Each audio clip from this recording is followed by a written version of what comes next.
What we're gonna do right now is go back, way back.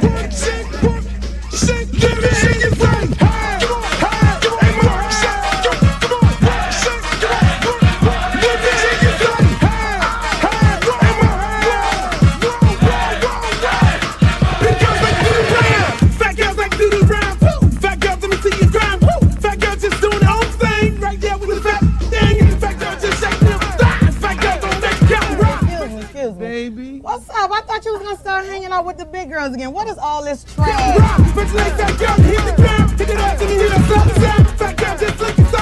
Fat girl don't make you need them. Fat girl just shake it, don't break. Big girl, let me see you do a thing. Let go, let me see you touch the ground. Shake it out, just shot the back down. Top me is in the house. Burn it all back.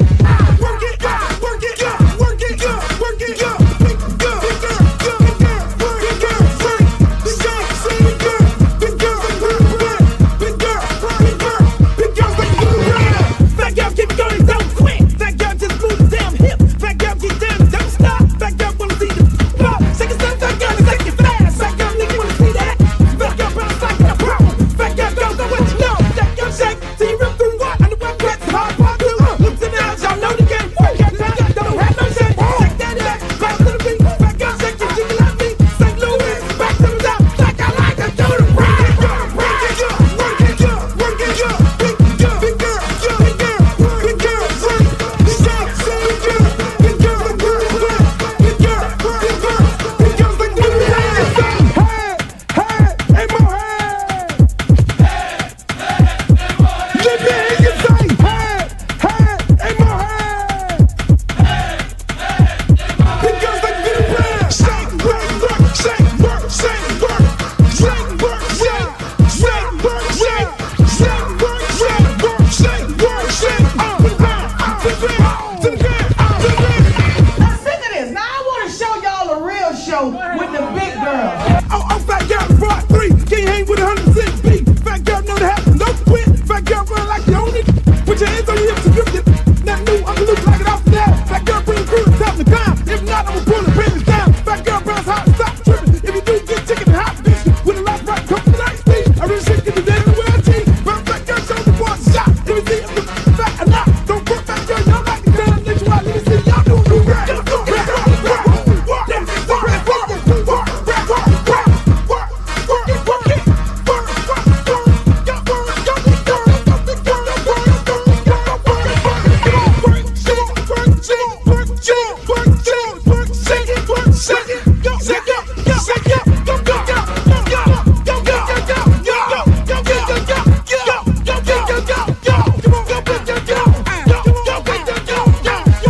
I'm serious. Where you are, not ever.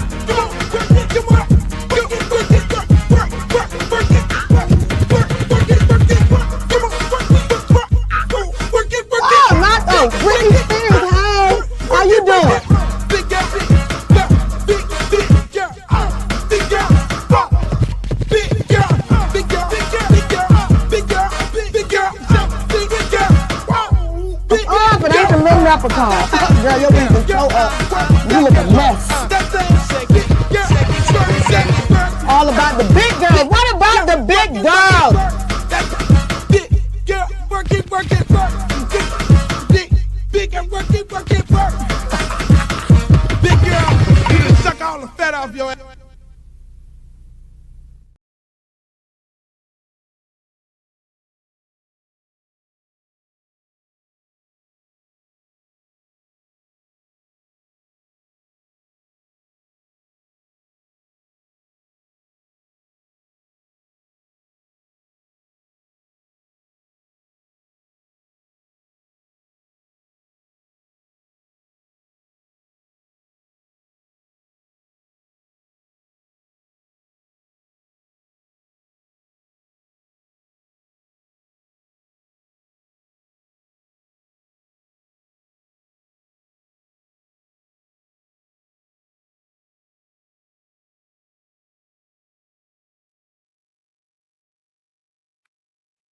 Yo, welcome to another edition of the Uncle Luke Show podcast, brought to you by all kinds of people, especially brought to you by Luke Records.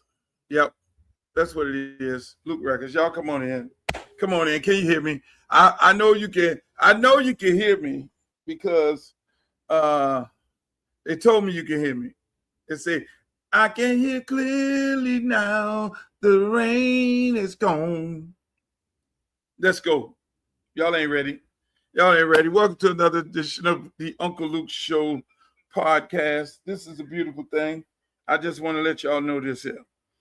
This show is going to be very impactful. This show is going to be very serious.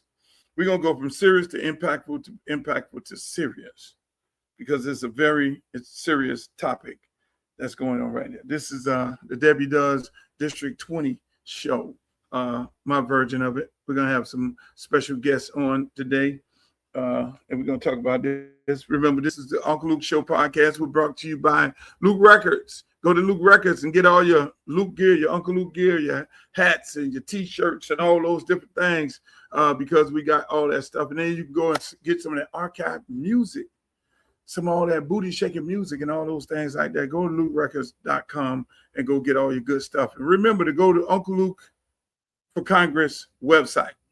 If you want to join the team, you want to be a volunteer, you want to get a yard sign, I'll bring it to you myself.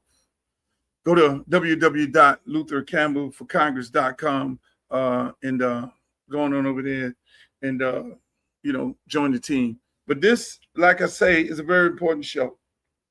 That's why we're on all of my stations. This show, we are on all of my stations. We're on Facebook. We are on YouTube. We are on Twitch. We are on Instagram. We are on, you name it. We're everywhere. This thing is all over the place. This is a big show. I got to be on all my social media platforms. And before we even start the show, we want to say Happy Memorial Day. Happy Memorial Day to the people who put their lives on the line. I actually had 3 brothers to be in the military.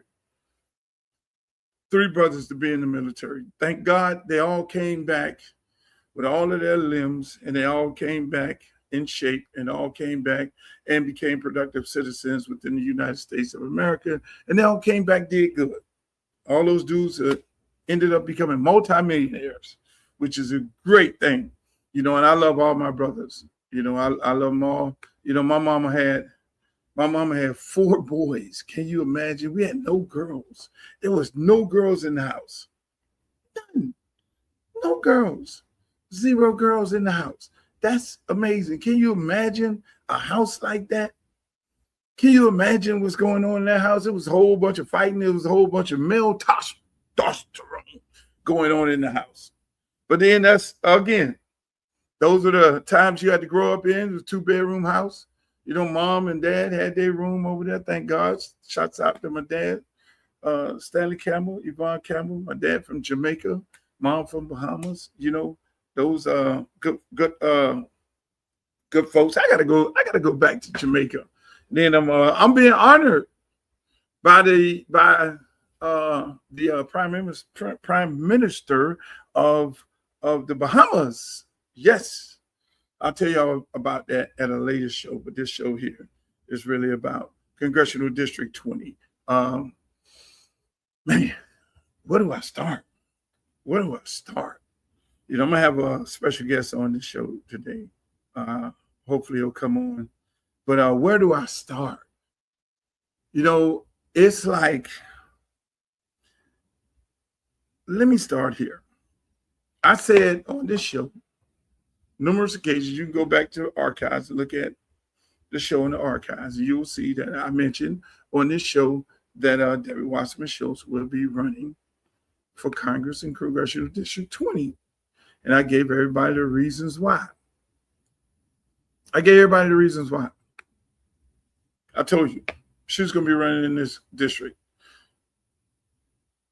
And I'm going to give you my reason why in a minute. But first of all, I want to say this is a very important moment in Black history. I talk to a lot of people. A lot of people don't get it. A lot of people don't understand where I'm coming from. And I'm saying that this moment right here is very important in Black history. and where we stand in the Democratic Party. And let me elaborate, because anything that I say, I will go and I will back up by my opinion, my humble opinion as to where we are. We know African-American men, we're in a fragile situation when it comes to the Democratic Party. When it comes to the Democratic Party, Trump went after black men, and he got a little percentage. He only needed a little percentage. He only needed to put out there in the atmosphere, whether it was on any social media, Twitter, or whatever it may be, Tariq Nasheed, all the guys with the FBA and all that stuff like that, and other people. He just needed to create doubt, whether you should vote for Kamala Harris or you should continue supporting the Democratic Party. You know, the doubt is, what have they did for you? You know, those were little seeds that he consistently planted throughout his campaign. What have they done for you? Look at your community. They look like shit. And you was like, oh my God, why would he say our community look like shit? You got crime and all that's going on. And then he created that doubt. And he planted that seed. Then the other seed that he planted was, they're taking your jobs. It wasn't just for white people. That was more so pointed to black people. Immigrants are taking your jobs. And you heard these things consistently being echoed by black men, whether you go in the barbershop or whether you go to the park and you voice your anger about why you should be voting for Kamala Harris and not Donald Trump. And the brothers would push back and be like, Donald Trump, he's a real motherfucker. He this and he that. And he created doubt. He didn't start pardoning African-American young men, rappers. But look at him. He gave the argument. Look at him. He's pardoning Kodak Black, Lil Wayne. He's pardoning these black people. You got Kanye West going up there along with Kim Kardashian and asking to pardon ladies and people who are in jail. And he did that. That created doubt. That planted a seed. Because the ultimate goal was to win the election. Steve Bannon, the architect of it all, put all these things together to create that doubt within the African-American men. But African-American men, they're not stupid. Under no circumstance, we're not stupid. So we sit back and we analyzed it. We analyzed it from the standpoint of Ice Cube saying, I have a platinum plan and I want to sit down with Joe Biden and I want to sit down with Donald Trump and I want to sit down with anybody and let's talk about this platinum plan. And Donald Trump said, I'll talk to you. And then Joe Biden said, I'll talk to me after the election. And then the Democratic machine jumped on Ice Cube and painted him as a picture as a Donald Trump supporter, which he's not. He just wanted to show his plan and say, bid on our support. But the Democratic machine went after him. And they painted the picture that Ice Cube was a Republican because of doing sensible things. So time moved on where you had an election, and before you know it, the election came about. Donald Trump won. He got a small margin of black men to a large margin of black men to stay home and say, fuck it. I'm not voting for either one of them because I don't want to feel guilty that I didn't vote for her, but I didn't vote for him. But we all know a no vote for her and would mean a vote for him because that was a part of the game plan. That was the game that they played against the Democratic Party, which for some odd reason, they didn't notice it. They didn't notice it. They were just sitting there doing Democratic business as usual. We got the black vote. We control the black vote. We ain't worrying about the black people because our elected black officials are going to go back to their community and say, vote no matter who, you vote blue. And we did that, 90%. We did that because we've always been true to the Democratic Party. But the question has always been in the back of black men's mind, because we are the breadwinner. We're the king of the castle. Don't get it twisted. We love our sisters. Our sisters are the backbone of the household. Our sisters are the greatest human beings on earth. The Democratic Party targeted our sisters. And they disenfranchised black men. That was by design. Because black men are going to demand certain things, even though black women are going to demand certain things, black men are going to demand certain things from a black man's perspective, because we're the ones getting shot at. We're the ones that are getting told no. We're the ones who are the protector of the household. We're the ones who are going to go run up in our house if it's burning and get our family out, because we love our family so much. We're the ones that they paint a picture of deadbeat dads on a consistent basis through the media that they control, that the Democratic Party controls. Don't get it twisted. We know who control the movie theaters. We know who control mass media. We know who control Hollywood. That's why Hollywood is what they call liberal.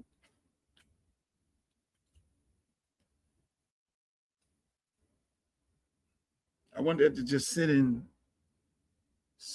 on your mind for a second, because I know I'm giving you a lot of information real fast and real time. Just let that sit on your mind. Because most of your African-American filmmakers, movie documentarians, musicians, you constantly complain about who and what and how they depict us, what sells and what don't. To them, what can get in the movie theaters and who puts it in there. I want you to think about it. What music you listen to, on what radio stations, what artists they prop up, and to who. Who controls all that? Google works.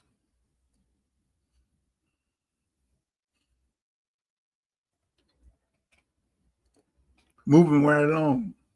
I want to give you the full picture of it all as to where we at. So we sat here, this fragile state of black men, this fragile state now of the African American community. You had a comedian jump out there and say, well, black people were freed, black people were given their rights and they're freed by Republicans. But he didn't know the other historical part about that part in the Dixiecrats, and how the Dixiecrats and how we eventually left the Republican Party and slid over to the Democratic Party, because the Democratic Party was doing certain things for us and the Dixiecrats did not agree with. So they slid on over to the Republican Party. So we ended up in the Democratic Party. And I want you to remember this. I want to put this on your mind to bring you to where we're at right now. I'm gonna come back to that. I'm going to come back to that, because there's a point in history all the time where it becomes a historic moment where you say, okay, it's time to move. Because there was a historic moment at that time when Dixiecrats decided they want to move over to the Republican Party and make it much more, because that was the party of you know who, and left us over here. We were invited to this party. They have all kind of chicken, they have all kind of food, they have all kind of drinks, they have all kind of things and everything, but we were invited to this party. But have we really ever ate? Giving us public housing? Is that really eating? When after World War II, and I want to I stand to be corrected, but after World War II, when we went and fought alongside with our white Americans, they came back home and they gave them houses and land. They put us back in slavery. That's where the reparation part comes in at. And on top of it, they took our land. So they gave us public housing,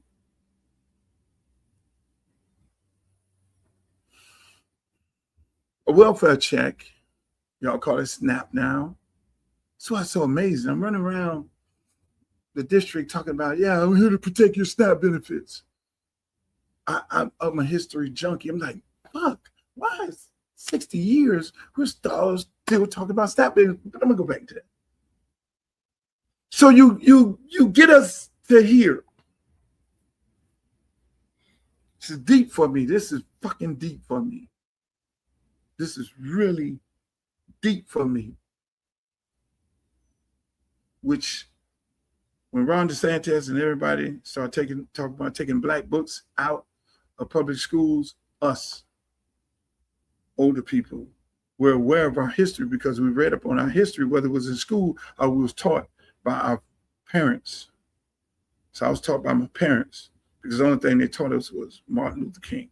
They never taught us about H. Rap Brown, never taught us about Malcolm X, they never taught us about Du Bois, they never taught us about that. And I urge you to teach your kids about Black history so they can be aware. I'm not woke, I'm aware. So it brings us to this moment here, right? This moment in history. Every place we gentrified, we moved, they tore down our communities, they ran expressways through, they burned down cities in Palm Beach, they blew up Tulsa, they ran wrecking balls through our community because those are the communities that we lived in, because after we built America and nobody came to our aid, they tore it down. They tore our communities down and they separated us. They put us in government housing projects. And some of us worked our ass off. And then we moved out of the projects and we will not stay in the projects, and we moved into housing like my parents did in Liberty City. Dad and mom, predominantly white neighborhood. It came in, the white guy said, you in the wrong neighborhood. You should be going over there in the pork and beans. That's why that term is so derogatory when you talk to historians or people who live in Liberty Square Housing Project, because that's the name of it. They say, go over there, live in there. Y'all belong over there. Why you say that? Because that's all they can afford is pork and beans. Everything that's going on in America today is by design. So what is going on right now? How did we get here? I'm gonna fast forward because I'm not gonna take too much of your time, because I know you're sitting there, you got your popcorn and your barbecue and you're sitting there on Memorial Day, because this is the moment. Normally I wouldn't not have this show on a holiday, but this is Memorial Day. This is a perfect day to have this conversation, because African American men and women laid their lives on the line for this country. And we are out there in Arlington Cemetery and cemeteries around the country. And we have family members who have that flag of a lost soldier and a military person. This is the perfect day to have this conversation. So when I saw Debbie Wasserman Schultz make a statement on Friday, I was like, this is the perfect weekend for her to make this statement, because this is the perfect weekend and perfect day for us to make a statement as well.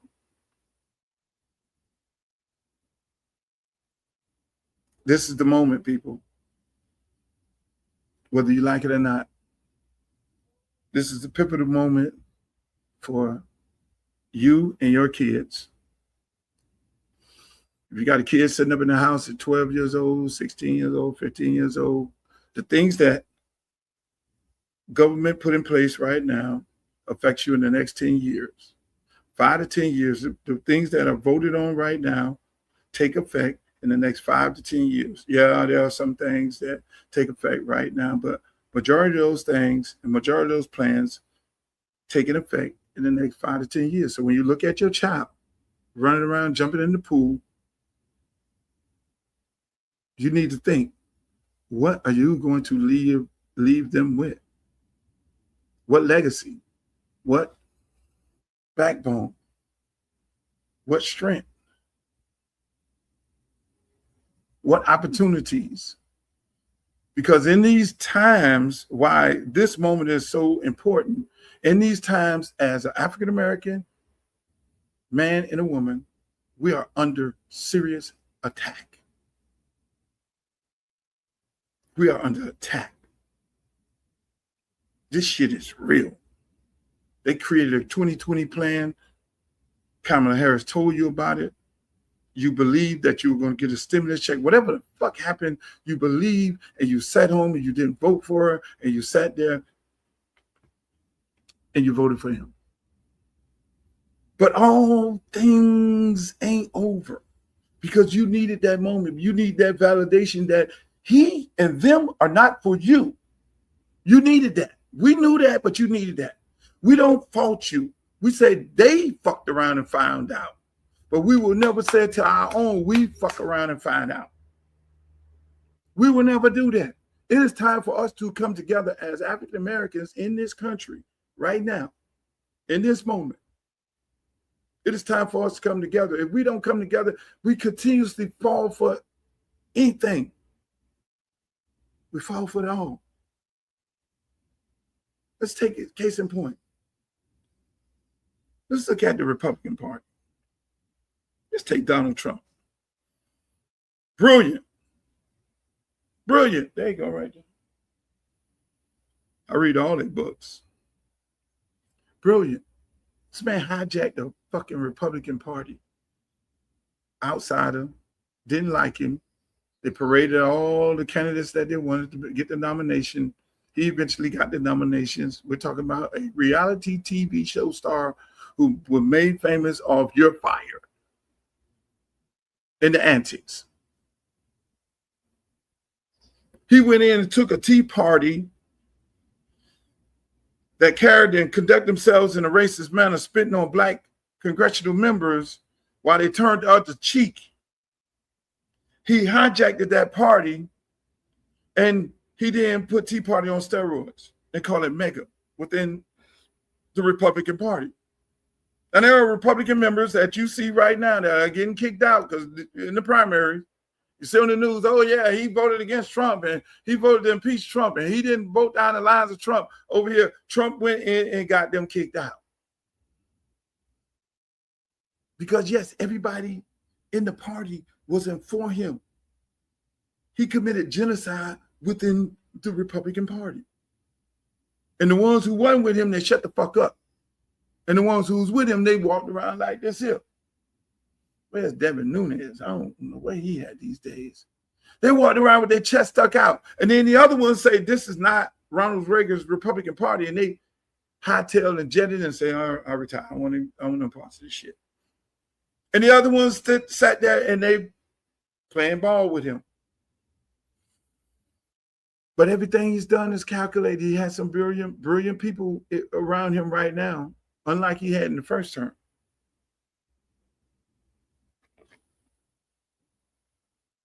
So everything he does is calculated.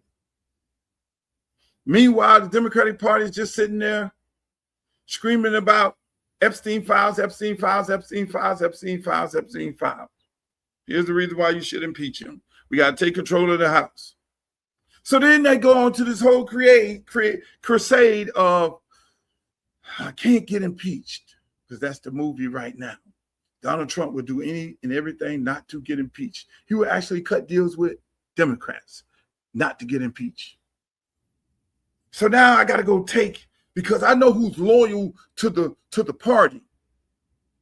The loyal people of the party is African Americans. That's why I say this moment is very, very important to us as African Americans. That's why I'm going to keep reminding you, we're invited to a party and we don't eat. We're invited to a party where right now today we're still talking about the same thing we talked about 30 years ago. Who has been benefiting from this party? Not us. Not us. Not us at all. And I'll lay that out for you. So he went on this crusade of getting rid of Democrats' House seats. So always the low-hanging fruit is let's get rid of African American seats. How many white Democratic seats did they get rid of? Let's get rid of black. So it's about 6 black seats that they eliminated, congressional seats. But then those are potential, because the way the numbers look, we're going to take over the House. Those seats, those black congressional candidates, this will mess you up, man. You know they would vote for Hakeem Jeffries. Table that. Put that over here. There's Luke setting up a whole table. You know I've been taught by some of the greatest lawyers of all times, and I watched them work and I watched them make a case. And that is what I'm making a case right now. But you lay it out for the jury and the judge. Y'all are the judge and the jury. I'm laying this case out. So Donald Trump would cut a deal with Democrats. He would cut a deal with anybody not to get impeached. So they take away, they go after the low-hanging fruit, which is African Americans, and they take our seats. They gerrymander the map, take our seats.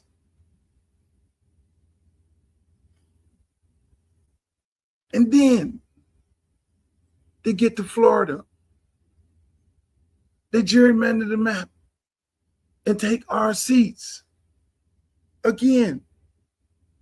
And then there's Congressional District 20, where they combine Jared Moskowitz with Debbie Wasserman Schultz. And I'm gonna come back to this party thing, why it's so important. They combine Jared Moskowitz with Debbie Wasserman Schultz. Shit just got real.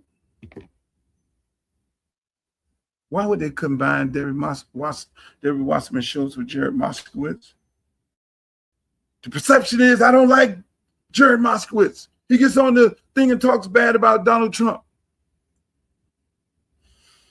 Debbie Wasserman Schultz, same thing, but nah. So they combine those two. They combine those two. Why did they get combined by Ron DeSantis? Do you know? Do you know? Look who's calling me. Jim DeFeedy. Wrong time. You must be looking at the broadcast. Do you know? Here's the wild shit. That Jared Moskowitz used to work for Ron DeSantis. I want y'all to think about all this shit that I'm giving you. I know I'm giving you a lot. You might need to get a pencil and pad, because this is a mathematics shit. 1 + 1 = 2. 2 + 2 = 4. You don't need to divide. This is all plus. Jared Moskowitz used to work for Ron DeSantis. Jared Moskowitz was in charge of the COVID relief funds. Let me say that again. Jared Moskowitz used to work for Ron DeSantis, in charge of the Sheila, in my opinion, COVID relief funds. Did you never hear his name implicated into how the Sheila allegedly got $5 million. I'm not going there yet. I'm not going there. I want y'all to see this whole fucking picture, because one thing about it, it's really plain. So, at the time, Jared was working for Ron DeSantis. Sheila was doing her COVID relief stuff. And all of a sudden, both of them ran for Congress, and both of them won.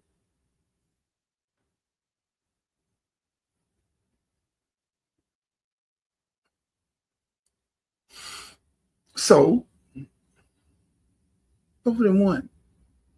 Now they're in Congress. Now the gerrymandering of the maps get going on here. Now all of a sudden,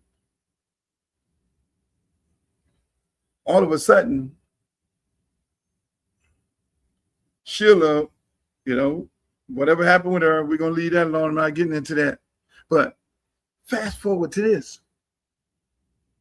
When the drawing of the maps took place, you don't think Jared didn't make a phone call to Ron DeSantis? I think, this is just my humble opinion. This is how I think it went. I'm just saying, I'm just saying, I don't know for a fact it happened like this. Just my opinion. And I choose my words carefully, because people, when I say it's my opinion, that protects me in the court of law for somebody to say that I'm slandering them. So just for the record, I was taught well. I can always say this is a political rally, and I can say the fuck I want to say. The lawyers in the room understand exactly what I'm doing right now. So just imagine, and I'm a storyteller, and I remember all the stuff that I told you. Just imagine. Hey, Ron, I know you got to do a shot. I know you got to do president's work. I know you got to gerrymander the map, take out some of these black people, and I know you got to come on down here. And I know he ain't no fan of mine, but me and you down, man. Me and you down. If you win, Ron, shit, we're going to do this thing like we did it before. I'll come in there work for you in the White House and all that, which we told Ron is not going to fucking win no presidency under no circumstance. So, hey, look here, but let's cut a deal. Let's cut this deal. I know what you want. I know you want Byron Donner to win. I know you got to get rid of some black congressional seats. This can't work with me. This is what I need you to do. Here's the deal. And hear me out. Is me and Debbie got all the money in our war chest. Over $2 million and $15 million in PAC money and all that. Either you could put both of us in the district together. We'll promise you that we won't run in Congressional District 22, where Donald Trump only won by 10% in the last election. Joe Biden won by 5% in his election with a weak candidate. I got to promise you, Ron, that we won't run in 22.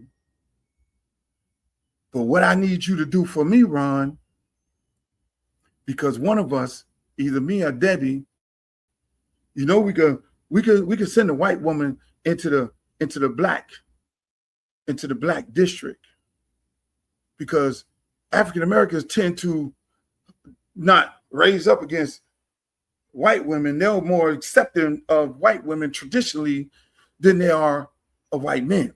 They'll push back. Yeah. But that ain't happening this time. So here's what I'm going to do, Ron.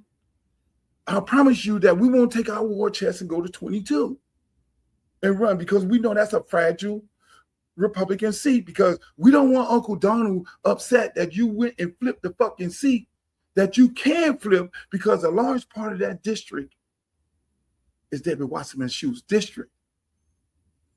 But we'll do another side.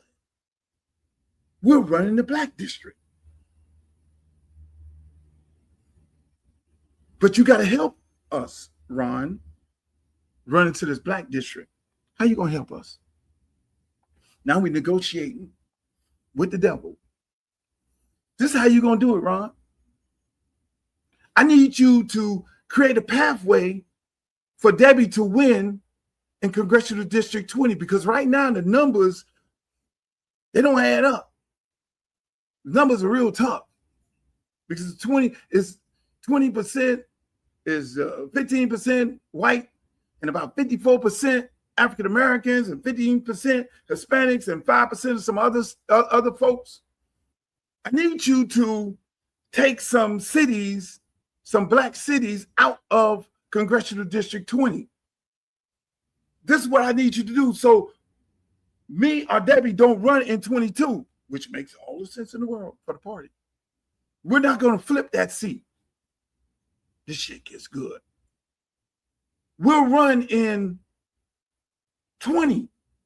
Yeah, the black people are going to be all upset. We got so much money, we can go buy them niggas. We can go buy us some pastors. We can go buy us some elected officials in there. Because we control the party. We know black people weak. We know they'll settle for anything. But they don't understand. They ran up against a buzzsaw. They didn't expect this pushback. So we'll go and run in 20. We'll have her run in 20 and not fuck with you in 22. But you need to create a pathway for us for this to really happen. So they got rid of Riviera Beach, predominantly black city. They got rid of Belglaze, predominantly black city. They got rid of Pahokee, a predominantly black city.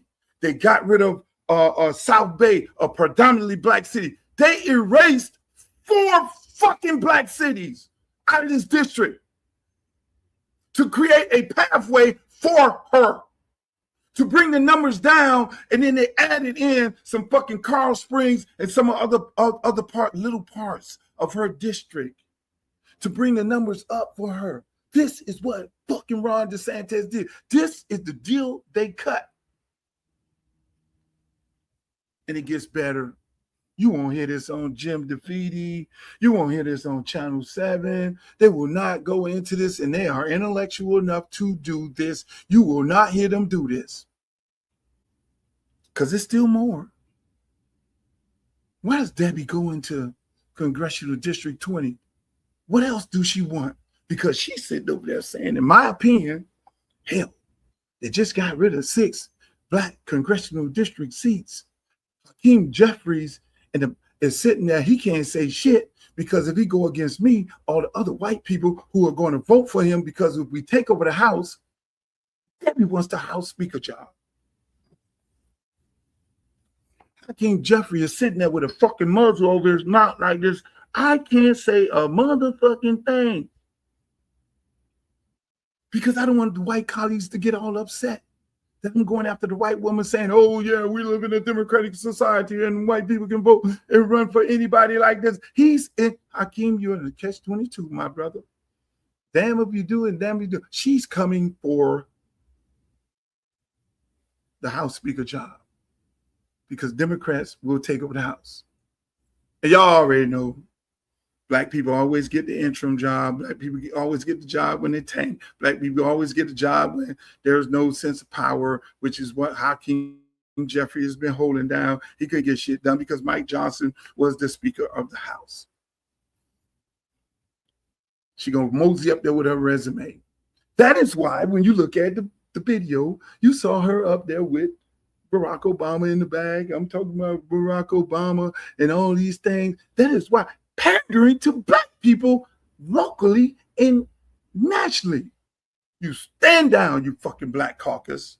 You stand down, you Hakeem Jeffrey. You stand down, you fucking NAACP, because we playing high stake poker. If you say something, we're gonna scream racism, even though I'm running in a black district. So if I win, this is Debbie. If I win, I could really shit. Black people voted me. Therefore, that makes me acceptable to take Hakeem Jeffrey's job because I am a representative of a predominantly Black district. Therefore, I control. That's all I need. That's all I need to make my case to be the fucking House Speaker.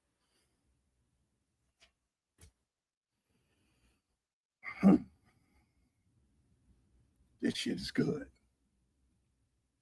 It's still more.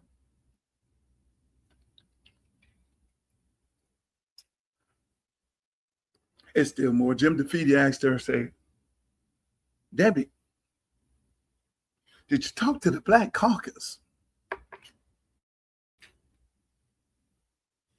I'm going to get to that. It gets better. So Ron DeSantis said, what else can I get? Say, Ron, here's a twofold thing here. You're going to please Donald and get rid of another African-American congressional seat because you, Ron, you hate Black people so much with a passion. You're going to get rid of another Black seat. And that's another. Daddy Trump is going to love you. Debbie is going to get rid of another seat. Now, there's 7 Black people who would have normally voted for her. I didn't run the numbers of who would possibly vote for her and who wouldn't vote for Hakeem because that is another race there. So it gets better. So you got to give me something else, y'all too. If Debbie wins, every African-American man and woman is going to feel disenfranchised. They're going to be pissed off to the highest of festivity because they have lost, going back to my original conversation, they have lost all faith in the Democratic Party because they're already on the edge. They're going to say, how dare this white woman come up in here and use all her millions and millions of dollars from her PACs, from all her money, and buy this seat. She is not one of us. Fuck that. We are not voting for no Democrats no more. They did the same exact thing as these white Republicans have did, gerrymander maps, take away our representation, and every other African-American congressman, elected official, need to be looking over their shoulder because that will be new precedent. But it gets better. If she wins, and the sentiments of a stronghold, Democratic stronghold, blue, hardcore blue, I would have found the way to bust up that stronghold blue, no matter who district of Broward County. I would have found a way to bust that shit up. Now all these African-American men and women are upset. Debbie done won the primary, which she's not.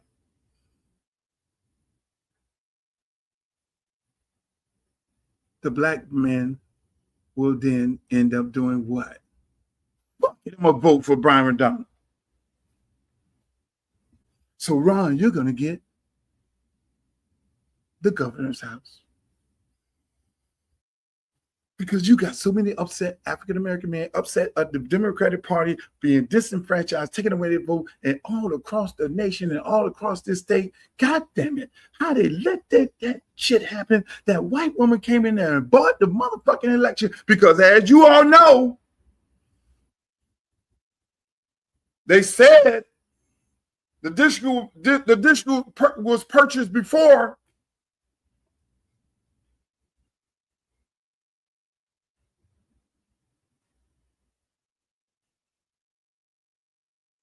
I'm just saying. This is just my thought of it. So you got Democrats working with Republicans to hijack the Democratic Party, hijack Black district seats, open up Pandora's box for other white people to run in the rest of the left, the rest of the black seats. So now you got all over Twitter, oh, Congressman Wilson, she needs to retire. Oh, we get ready to Joe Biden her. So what y'all can do? Run a white person against her? Because a part of the district covers some white people. Congressman Wilson, like, what the fuck is going on? I don't know what's going on, Luke. It's a big game. In this moment, right now, black people need to come together. We need to make a decision who we fucking with and who we not. And we need to call out, I'm going to say it right on this show here, every African-American politician, I don't care where you at, whether you're in Washington, whether you're in whatever part, you need to, right now, denounce what Debbie Wasserman Schultz is doing. And you need to come hard. And us as African Americans, Black Americans in this country, we need to do a checklist as to who is standing with us and who ain't standing with us. We need to take a page out of Donald Trump book. And when it's time, like my records say, we'll see who get banned in the USA on election day. I put them lyrics in there for a fucking reason. I really been on that. And we mark them down. We take a page out of Trump book and we mark their ass down. And you black folks who don't stand with us in this moment right now, you will get banned in the USA. You will lose the next election. You will get pushed out of your seat because enough is enough. It is time right now, people, when the Dixiecrats made the decision to go Republican and Democrats decided they were taking in African Americans. That's the time right now. That's the time right now. Debbie Wasserman Schultz have brought it out. Thank you, Debbie. Thank you. Thank you. Because we've been feeling this way a long time. Because I'm running around in this district talking about things that we've been talking about for 100 years. Affordable housing, SNAP benefits, Medicare for all, Medicare, Medicaid, and all these things. And why the fuck we ain't passed that? When it's really simple in Congress? Why we not passed that?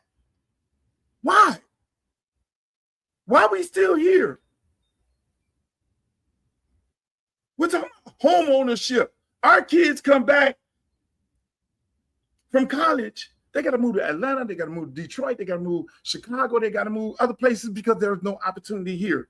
And so you can't tell me, ain't no fucking Debbie Wasserman Schultz, ain't no, none of these people could tell me that they've created opportunity for African Americans to be able to live here. Where our community is getting gentrified by you. I go down Sistrunk in Overtown. Developers, big cranes, big shit, all this here, Coconut Grove, moved out, pockets of black people left. That ain't for us. Oh, the developer coming in. And the developer is going to develop affordable housing, workforce housing for who? By the time they finish doing the workforce housing develop, they say it's workforce housing for us. Really? And then they put management in there, and the management asks you for everything that they know a black person do not have. Give me your last 12 tax returns. Fuck out of here. All of a sudden, they walk around the neighborhood with the dogs and shit. Then a Starbucks go up. As soon as the Starbucks goes up, you know the neighborhood gone. So it's nobody can tell me that they've been working on behalf of African Americans. And I always ask even the black elected officials, how many black millionaires you made from the community? I'll wait. Most of your black elected officials are controlled by the lobbyists, and the lobbyists don't look like us. They're controlled by the lobbyists. A lot of them controlled by Ron Book, in my opinion. I tried Ron Book. I know he controlled a lot of these black people around here. I tried him. I sent Ron Book a link to make a donation. And I know he wasn't going to do it. Because he needed to have a go. He know I'm not the Negro that you can control. I know he wasn't going to do it. I'm like, this is validating these things for me. So we're up against a big machine. Now, every black elected official, all of a sudden, Debbie jumps in the race and everybody want to have a meeting. Oh, Luke, can we have a meeting with all of the candidates? Can we have a meeting with all of the candidates? Yeah. Why y'all didn't want to have a meeting with all the candidates before she got in the race? So I will go to some of these meetings and I won't go to some of the meetings. And I'll sit up there because I know a lot of these candidates are bought and paid for. A lot of these people sitting up there asking for these meetings are bought and paid for. They're trying to test the temperature. A lot of these people in this race, see, Debbie needs X amount of people to be black people to stay in the race because it's, again, this is divide and conquer. It's still about divide and conquer. That's how we got here right now in our black community. They divided us and they conquered us. As soon as they put us on that bus, they put my black ass on that bus and sent me to Miami Beach and talked about integration. And then every time I ran back, came back from the beach, like, what the fuck? Why am I being sent over here? Why they ain't been sent over into our community? That's a whole nother story. Because they needed me to understand their way of life, so we became separated. I'm deep in this shit. My uncle's name is Ricky Sturb. The Sturb family built Miami, Broward, Palm Beach. They're from the Bahamas. Check my history. My daddy is Stanley Campbell, Jamaican. Go look up the history books. We were purchased by Georgetown.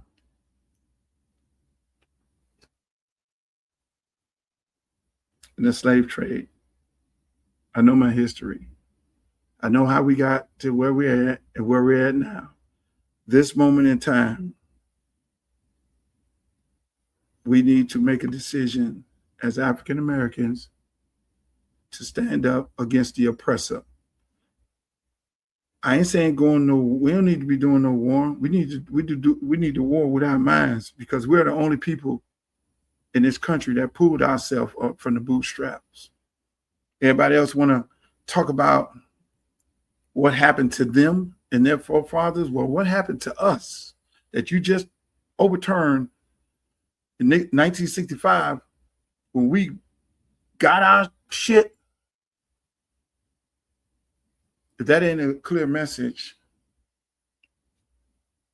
as to the direction it's going for your kids and our kids and my kids, this is where we're at. What they say, delineate.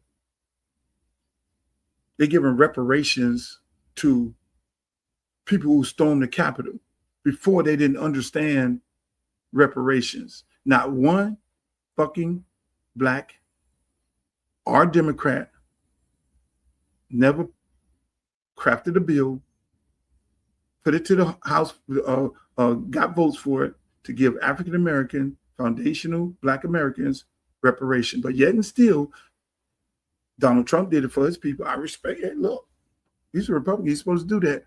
Where are we going to do it? Did Debbie craft the bill? No. Did Jared Moskowitz craft the bill? Did any Democrat craft the bill to repair and repay these African Americans? Again, like I said early on in this conversation, when they came back from World War II and they got put in slavery and they gave the white counterparts who they fought with houses and they took shit from us.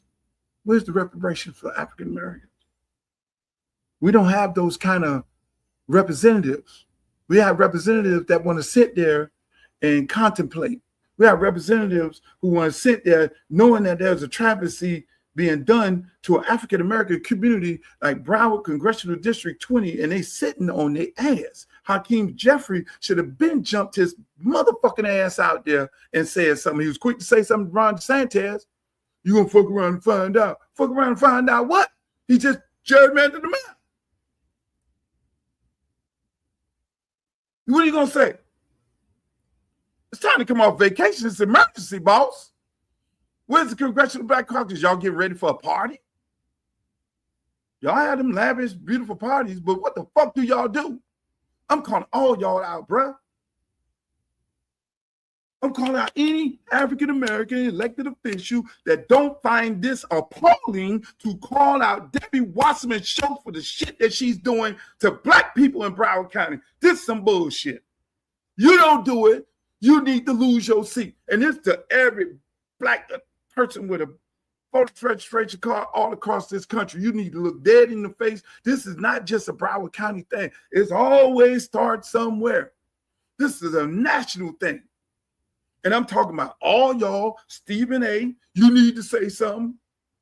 You ain't said shit. Roland Martin, where the fuck you at? Jamel Hill, where the fuck you at? Joy Reid, where the fuck you at? Tomorrow, I'm gonna give y'all the day off. But tomorrow, the algorithm need to be blowing the fuck up. We need to get fuck that this football shit. This is more important than this football shit. Everybody, the NAACP. Oh yeah, we got boycott. We got all kind of sexy shit. These people and with the football shit. Don't distract us with the football shit. This is this is more important than the football shit. This right here, this white woman, in her travesty and the audacity of her to pander to us, to play games with us, to play in our face.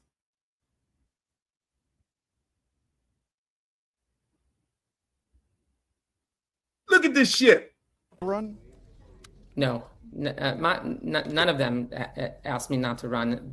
What the leadership, what Hakeem Jeffries and my CBC colleagues told me is that, they know I know our community, and Leader Jeffries trusts Democrats to be able to know our communities well enough to have reached out, done the important outreach necessary to be able to make the decisions that we need to be able to make on how we can most effectively represent.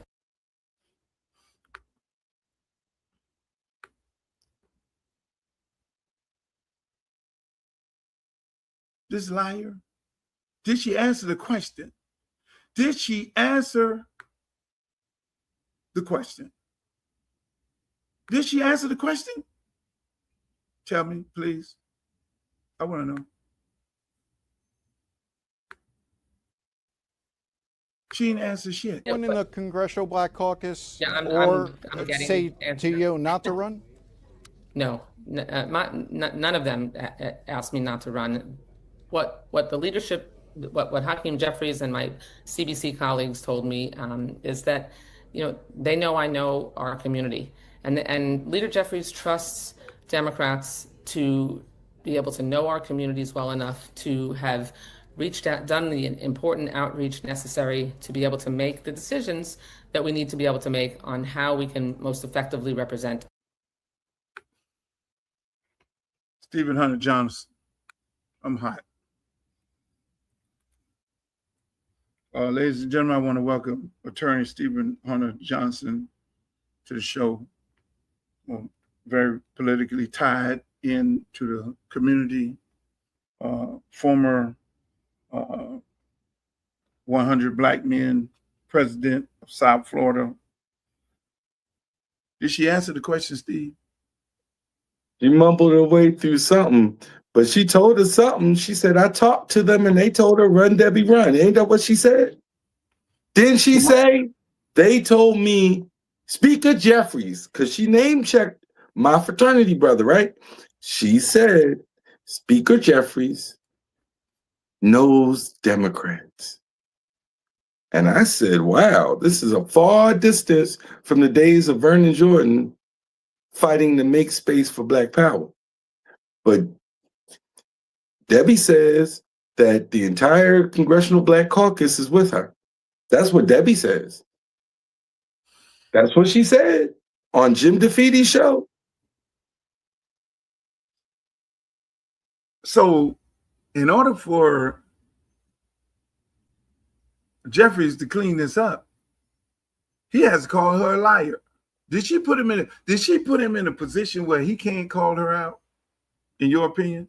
I mean, you actually pointed out something, which was, if you are the speaker and you are relying upon votes, they may come to you and they may say, I need you to make this sacrifice here and I got your back.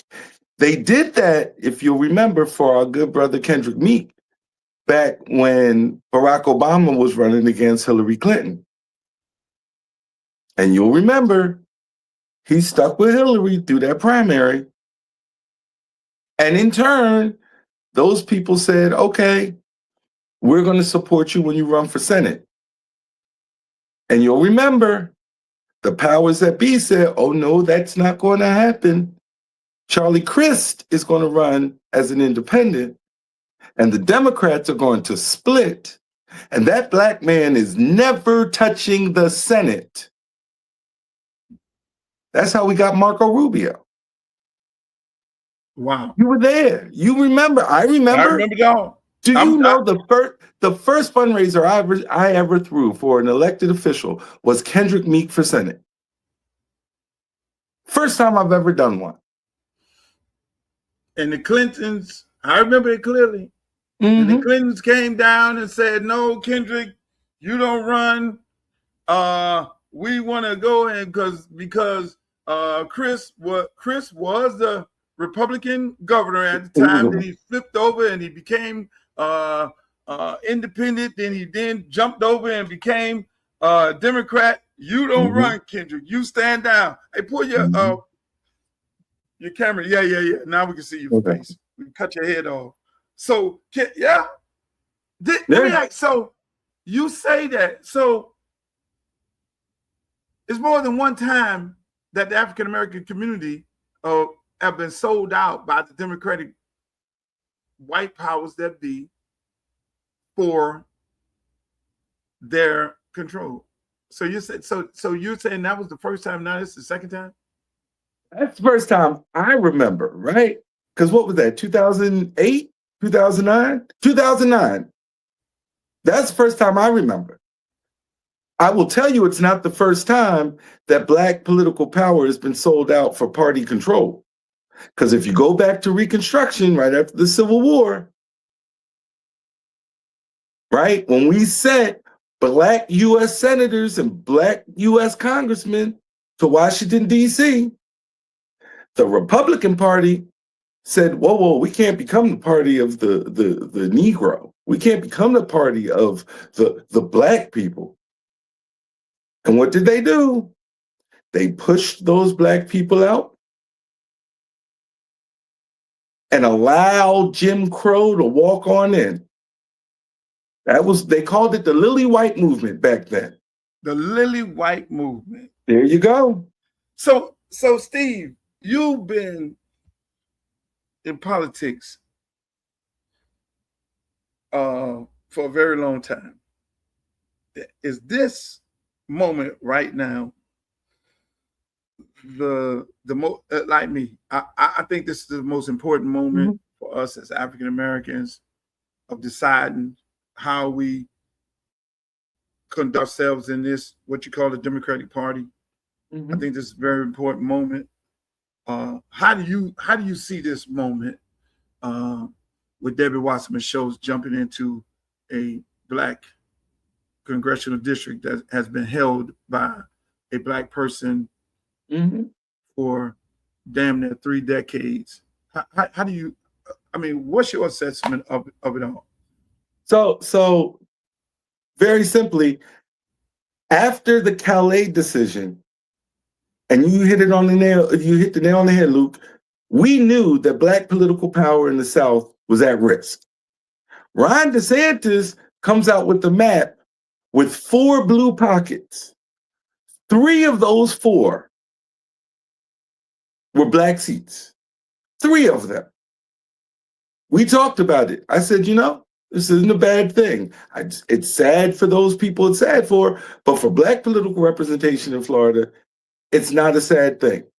Because across the rest of the South, Louisiana, Alabama, everywhere else, black political representation is a threat. The Congressional Black Caucus is looking at losing 10 black members across the South. But I never figured that the Democratic Party would support losing 11 by telling Debbie Wasserman Schultz, go ahead and run in Congressional District 12, because Hakeem Jeffries told all of us that this was a DeSantis dummy mander and that Democrats were going to win more seats. You remember that press conference? I remember that press conference. He said it's a DeSantis dummy mander. Debbie Wasserman Schultz called him a liar right then and there and said, I don't know what you think it is. I'm going over here to CD20. That's what Debbie Wasserman Schultz said.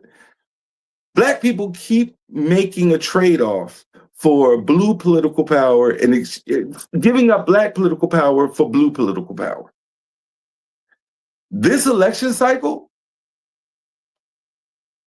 we need to make it clear to them we're not doing it anymore. Because I got enough to deal with Republicans attacking black political power. I don't need my so-called allies, our friends in the Democratic Party, telling black people, don't worry, I can take care of your issues. Because you know what? Something you said earlier. You and I both, we are well off.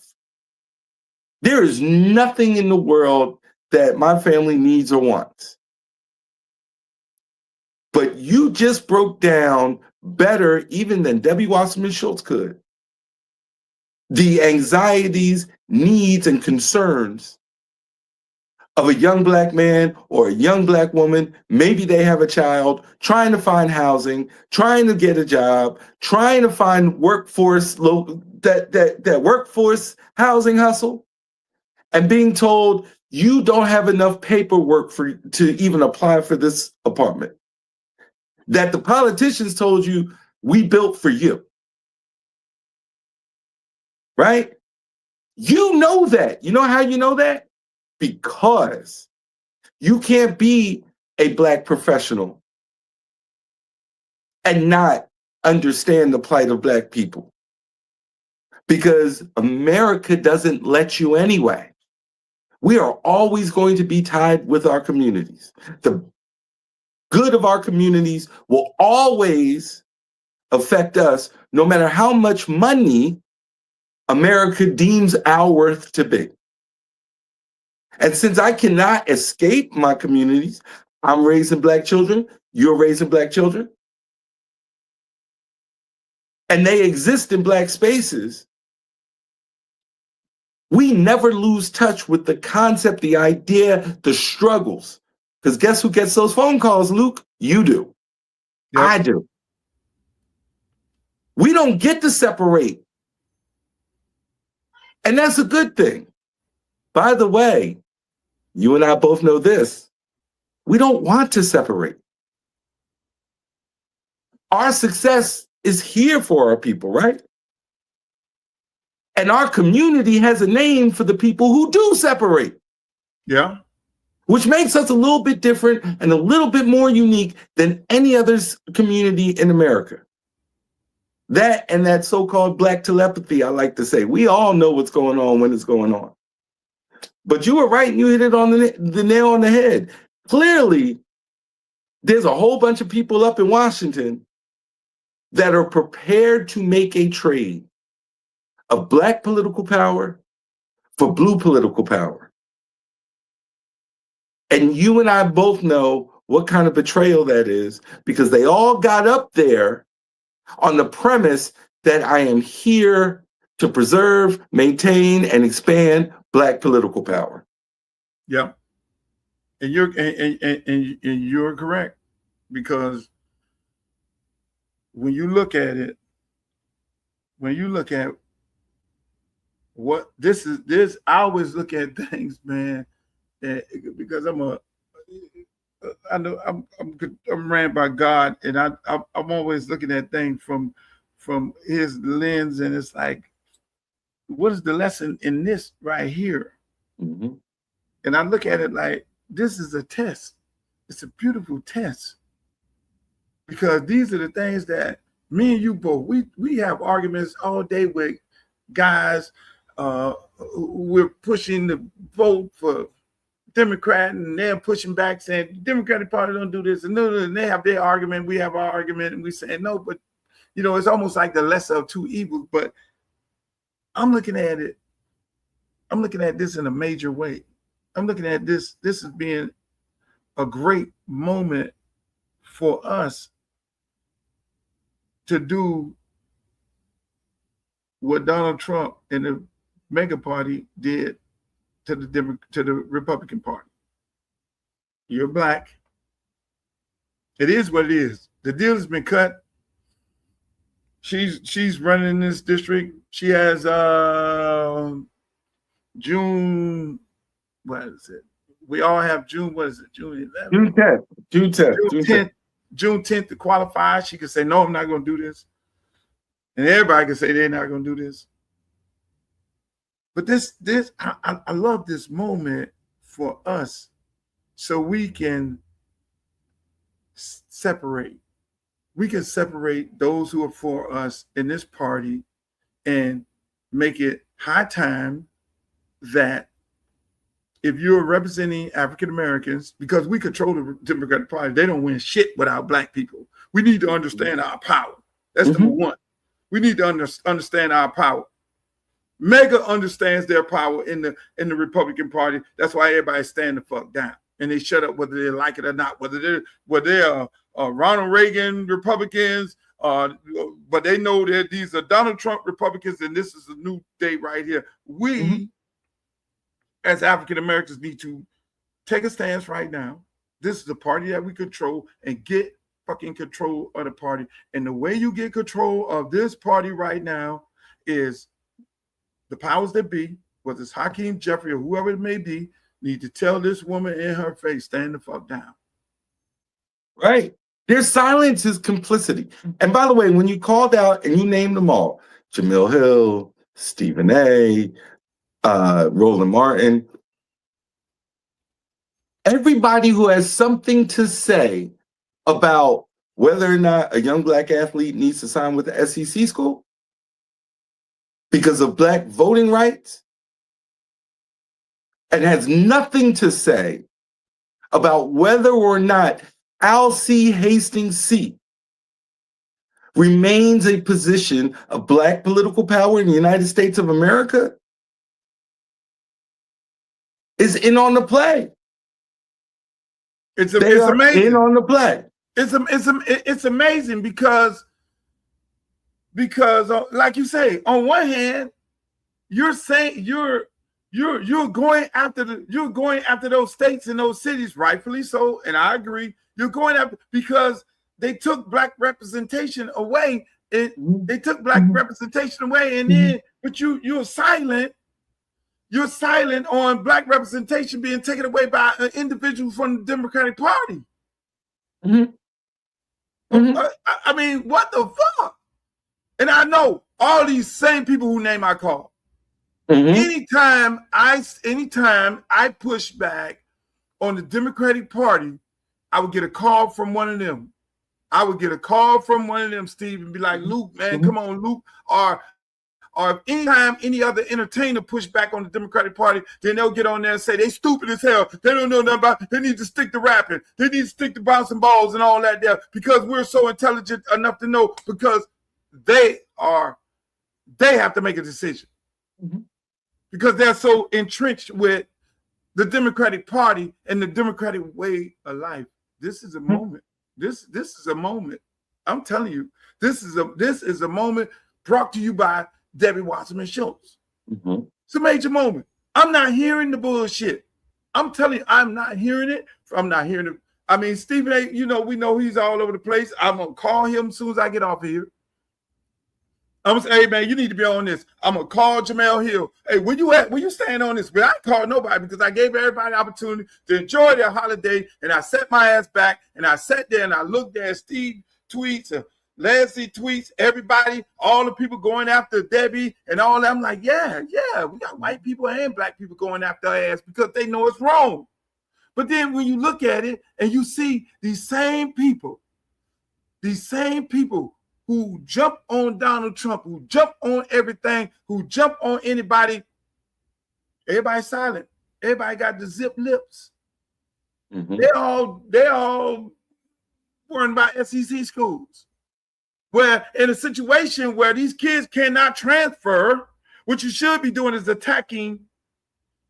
you should be attacking the ones who already committed to the school. That's a whole nother movie. And I don't want to get sidetracked off of that into that. Mm-hmm. But if you're really trying to do something to those schools, you then attack the ones who are committed, the ones who are going to those colleges now. And you say, no, you need to decommit and don't go there because at the end of the day, those kids, because of the new rules, they cannot transfer out of those schools. The transfer portal was only one time. So that's all bullshit conversation. If you go talk about we're not going to view the game, they don't give a shit anyway. Because the last time I checked, when you look in them stands, it ain't us. When you look in them press boxes, it ain't us. So affect them in the way that they need to be affected by asking those kids to decommit. But then you cannot go after those people and be hypocritical because you're a Democrat and it's okay for a white woman to erase a black seat. Where you got the black community, the local black caucus is screaming and hollering, and black people in the community, black pastors, and everybody like, no, don't run, lady, don't run. And she just said, fuck y'all. Mm-hmm. I got all the money. I got the big bank. I got all the backing of all of my PACs. And people, you need to understand this. Look at her financial account. Mm-hmm. Go into it. Find out those individuals who are putting money into our campaign because it's public record. And those are the companies you need to be boycotting. Hit them in the fucking pocket. Because I'm going to tell you right now, next week, they cooking it up right now. Those PACs who put money into a campaign, who gonna be like, yeah, this slanderous advertisement about Uncle Luke and about every other candidate in this race is paid for by the PAC for the people. But you're going after the candidates. We've been running a nice, clean race. But it's getting ready to get dirty, and I want all y'all to know, because the dirt and the mudslinging is not going to be for the African Americans, because most of the African Americans in this race got less than $500,000. They don't have that kind of money to be mudslinging each other. Mm-hmm. Only person got that type of money to come and buy a seat because she felt like the last lady who had this seat, who resigned, bought this seat. I got my money, Steve. I got my money on black people. I got my money on white people, and for white people, and for the white people, the audacity to think that, yeah, I got 20%. Is the district is 20% white people and 15% Hispanic. I know they finna vote for me. They ain't gonna vote for no black person over white. Y'all, they should feel some kind of way, don't you think? White people should feel some kind of way. I think everybody should be insulted by it, right? Here's what she's doing. She is saying, okay, I'm going to take my $2.5 million of my real money plus my, don't forget this, maybe $9, $10, or $11 million of PAC money, and I'm going to enter this race. And I'm going to say bad things about everybody, but my hands are clean. I didn't say it. I didn't do it. So you can't call me anti-black. And I'm going to just run around and kiss babies in safe spaces. I'm not going to come talk to you. I'm not going to sit down and debate anybody. I'm just going to run TV ads and hope the rest of the district doesn't care. And I think that's why it's so important that you raise this issue beyond Congressional District 20, beyond Broward County, beyond Florida, because I've never seen a world where an entire Black caucus of Broward County, Florida Legislative Black Caucus, can't get a phone call with this ally, Debbie Wasserman Schultz, and ask, hey, let's talk about this. And I've never seen a situation where this much blatant anti-Blackness is going on, where also, and Luke, you know this, there's no white voice on this. Shout out to Billy Corbin. Billy Corbin was the first person I saw to say, Debbie Wasserman Schultz, what you're doing is wrong. Shouts out to Billy Shout Corbin. out to Billy Corbin. I don't see the rest of them. Nobody cares about what the Broward Democratic Black Caucus said, about what the Florida Legislative Black Caucus said, about what you and me and everybody else on the ground in Broward is saying. I had someone tell me, well, Debbie has to have some Black support. She got slammed in her announcement video. Where's that Black support? Speaking of Black support, ladies and gentlemen, I'm going to let y'all see the piece that Channel 7 did on her. Here we go. People of Broward County my whole adult life. Congresswoman Debbie Wasserman Schultz announcing her run for re-election in a new campaign video focusing on some familiar themes. Did anyone in the Congressional Black Caucus care Yeah, less or about I'm lowering getting your it. health Oh, care we got a or glitch. grocery bill. Yeah, you got a glitch. You got two. Her There home you go. district 25, encompassing much of West Broward, including Weston and Pembroke Pines, all but obliterated by redistricting last month, where a cluster of districts that lean Democrat were reduced from 8 to 4. They blew our districts to smithereens in Broward County. So Wasserman Schultz is now running in District 20, which encompasses most of central Broward, including Sunrise, Fort Lauderdale, north to parts of Pompano Beach and Deerfield Beach. This district is more than 40% Black. Her old district, less than 20%. She cannot be a member of the Congressional Black Caucus. She's not from this community, and there's no getting around that. Corey Shearer, president of the Broward Democratic Black Caucus, says the district has a long history of Black representation, sending Alcee Hastings to Washington in the early 90s, followed by Sheila Shurfless McCormick. And despite the group's political alignment with Wasserman Schultz, he says this seat is the wrong fit. She will just be a candidate if people feel she's too big to fail, or if she, of all the work that she's done, she's just going to be a candidate going up against candidates who are from our community. And the field is large, with 7 Democrats running in the primary for this seat. I would hope that she would have chosen to travel and to fight in that district, similar to what Hakeem Jeffries said that we would do, is fight in some of these new Republican districts. People know me. They know I show up for them. They know I have their back, and they know I have the experience to deliver results.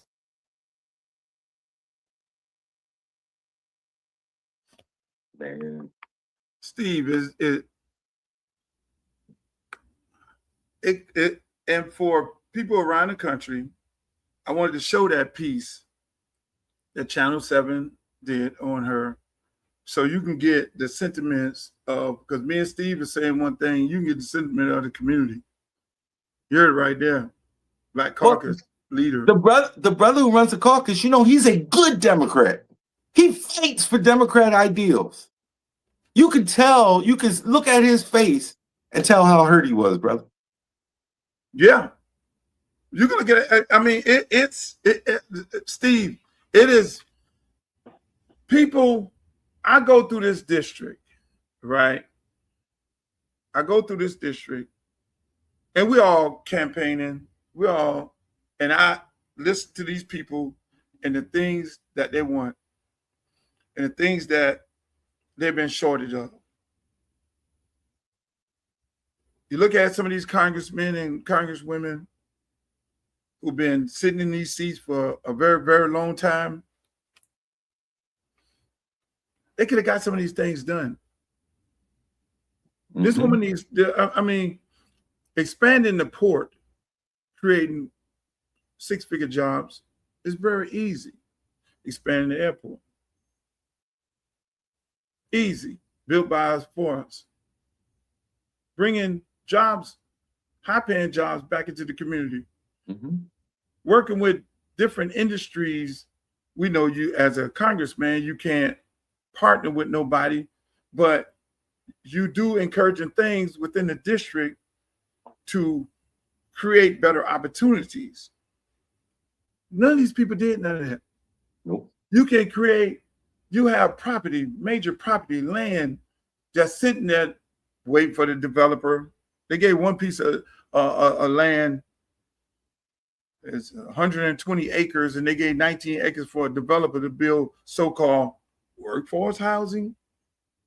Where meanwhile, you can do similar to what they did in Jersey and give a tax credit, because we know the state is not going to give. You can give a federal tax credit for movie studios to bring studios, and then now people have high-paying union jobs.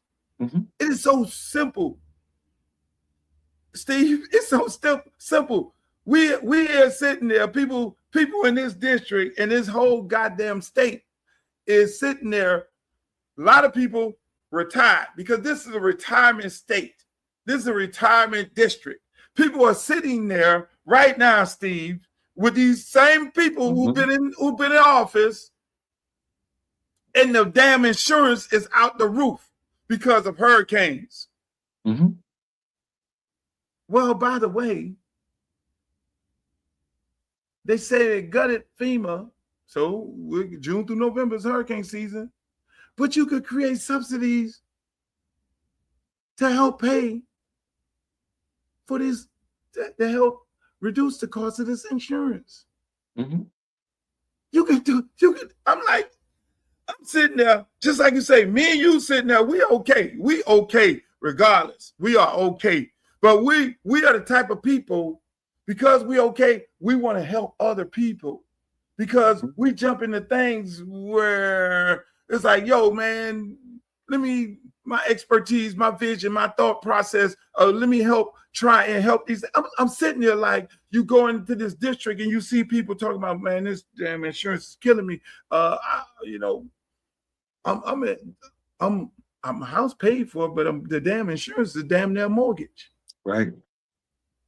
You see what I'm saying? I can't afford to stay here because, again, the cost of living in South Florida is out of control. We already know it.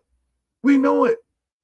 The average income, there's no Fortune 500 companies. So the Fortune 500 companies that we have to either create them.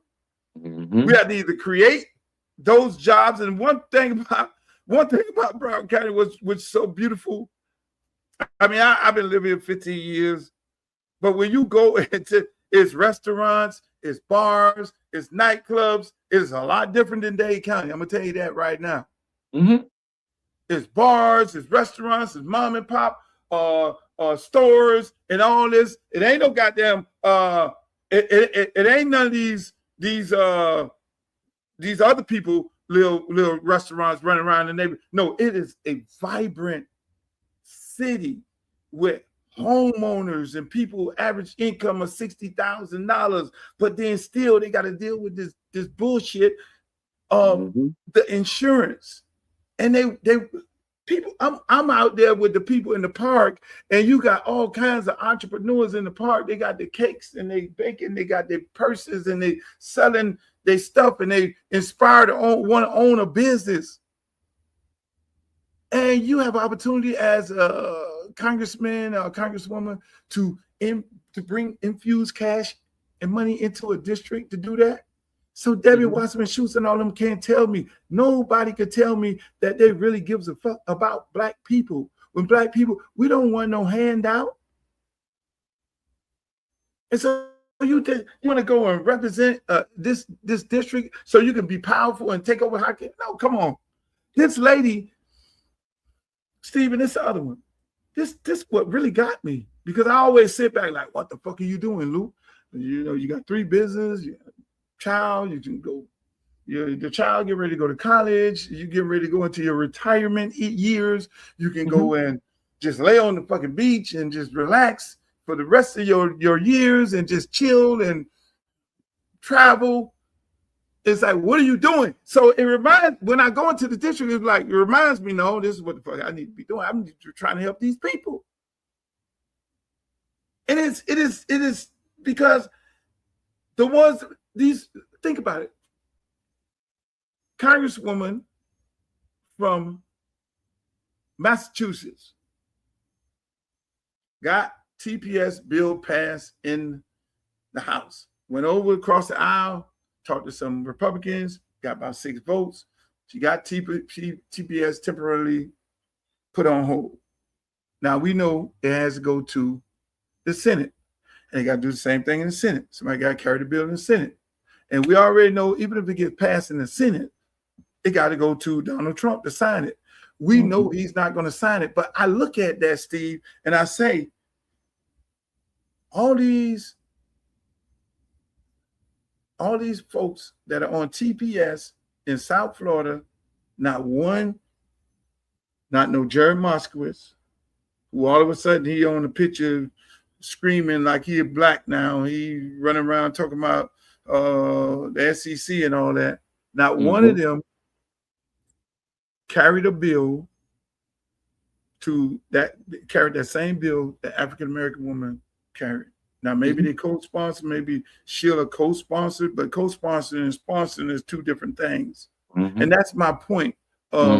These people around here don't care about the community, because if you care enough about the community, you know, in Belgrade and Pahokee, and you know, in Riviera Beach, and you know, in Broward County, there's a large Haitian community. You know, this man pointing out Haitians, you know, and you know, just the other day, you ain't even clap back at fucking Carlos Jimenez when he was clapping back at the Prime Minister of Jamaica. They weren't even clapping. None of them said nothing. Nobody cared. Nobody said nothing. And you want to run in a fucking Jamaican community? Really? Is that what we do? Nobody clapped back at none of the people. The Prime Minister of Jamaica is saying, yo, hey, look, he's saying whatever he's saying. And then now Carlos Jimenez want to hop his hot ass up, Republican from Miami-Dade County, and he wants to clap back at the Prime Minister of Jamaica. And here we are in a Jamaican district. Nobody said nothing. We're in a predominantly Jamaican Haitian district. Nobody carried a bill to stop TPS. Really? Right. And you want to fucking macho ass up in here and cape like you, oh yeah, the black community loves me and they always love me. I always supported them. At what point? At what point, Debbie? You see, they, you know, this ain't no, again, that Steve, they think they're dealing with a little boy or a career politician, or they think they're dealing with somebody desperate or something like that. No, you dealing with a well individual, because when you go into the district and you look at what have you done, I would not be, Steve, you know me, you know me better than anybody. I would not be in this race if I thought somebody was qualified to do the right thing for these people, because when I look at this rich community, it is very important for this community. Because they're being gentrified. When you ride your ass down Sistrunk, you can see it coming. Right. You can see it coming. You got the pinks over there. They done sold the pinks. They said, well, I'm like looking at, you know, because I look at the government housing projects, and I'm like, okay, the pinks over here. Yeah, they just sold the pinks for $24 million. And I'm thinking, you just sold the pinks for $24 million. Or they did a little bit of something here. No. We know what they did with Liberty Square housing projects when they sold that. You're going to be out of there. They're just chilling. They wait for the right time to strike. Soon as you sleep, every governmental housing, because again, you looking, it is too close. You look at Pompano Beach, it is too close to the ocean. That's valuable property. We look at Deerfield Beach, that is valuable property. That they need to move here. And they're doing it, but at the same time, and then you need to look at the demographics of individuals who are moving in Palm Beach and Broward County. Mhm. I'm gonna give y'all that homework to do. Mm-hmm. Steve, Hey. I'm gonna give them that. I'm gonna give everybody that homework to do right there. If Because you it's amazing, but the great part about it, when you see a lot of white young men and women going back after to them. run in a district that you don't even live in? Because I'm genuinely trying to understand your logic here. Florida's 20th district has a long history of black representation. There are people that actually live in the community that have spent years organizing, campaigning, building relationships, showing up for the residents and doing the work. And despite people bringing their concerns to you multiple times, you decided that you're the one that needs to throw your name into this race. Why? Like, I need establishment Democrats to start explaining to me why they think they are entitled to communities instead of the other way around. Because this comes across as you believe that your name recognition and your connections matter more than the voices of people who actually live in that district. And before people start with the, well, technically she's allowed to run there, I know, that's not the point. The point is, why would you want to? Why are you so unwilling to represent your own community that you feel the need to run in a historically black district just to maintain your political power? Because shit like this is exactly why people feel disconnected from the Democratic Party. You cannot preach about representation, uplifting communities, and protecting democracy while you're simultaneously parachuting into a district you were never part of because you believe that you deserve that seat more than the people that actually live there. That's not representation, Debbie. That's entitlement. Man, Lou, let me tell you now, that's a powerful message.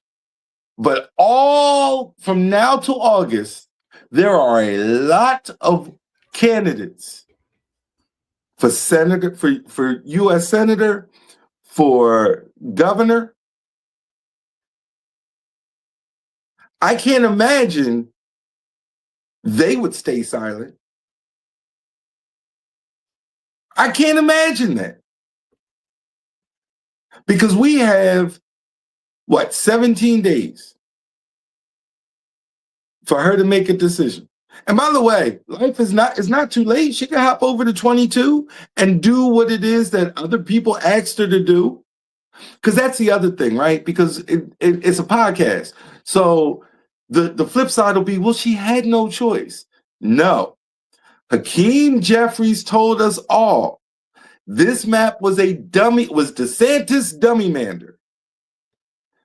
Congressional District 22 needs somebody with $2.5 million and a $10 million pack to win it. And name recognition. She just needs to put her sneakers on and knock some doors. She doesn't want to. She doesn't want to. She'd rather steal Alcee Hastings' seat, the late Alcee Hastings' seat. And I'm gonna say something controversial on the Luke Show. This is Sheila's fault. Because Sheila shouldn't have had that seat either. But she did. She did. And she didn't do anything with that seat when she had it.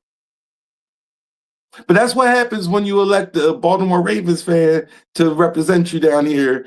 It is what it is. Listen, I'm an Eagles fan. I'm not running for nothing in Miami-Dade County.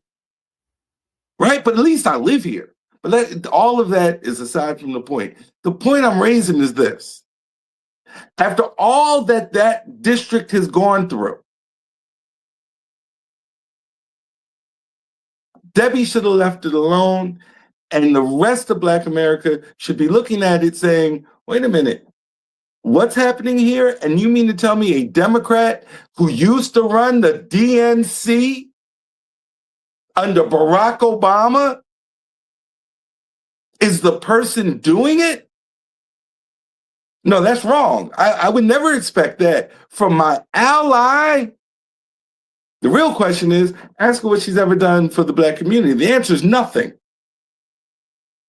And the reason why, Luke, you and I know that is, we get asked all the time, what have Democrats done for the Black community? And a lot of people have a lot of trouble answering that. So I know Debbie has no answer for that.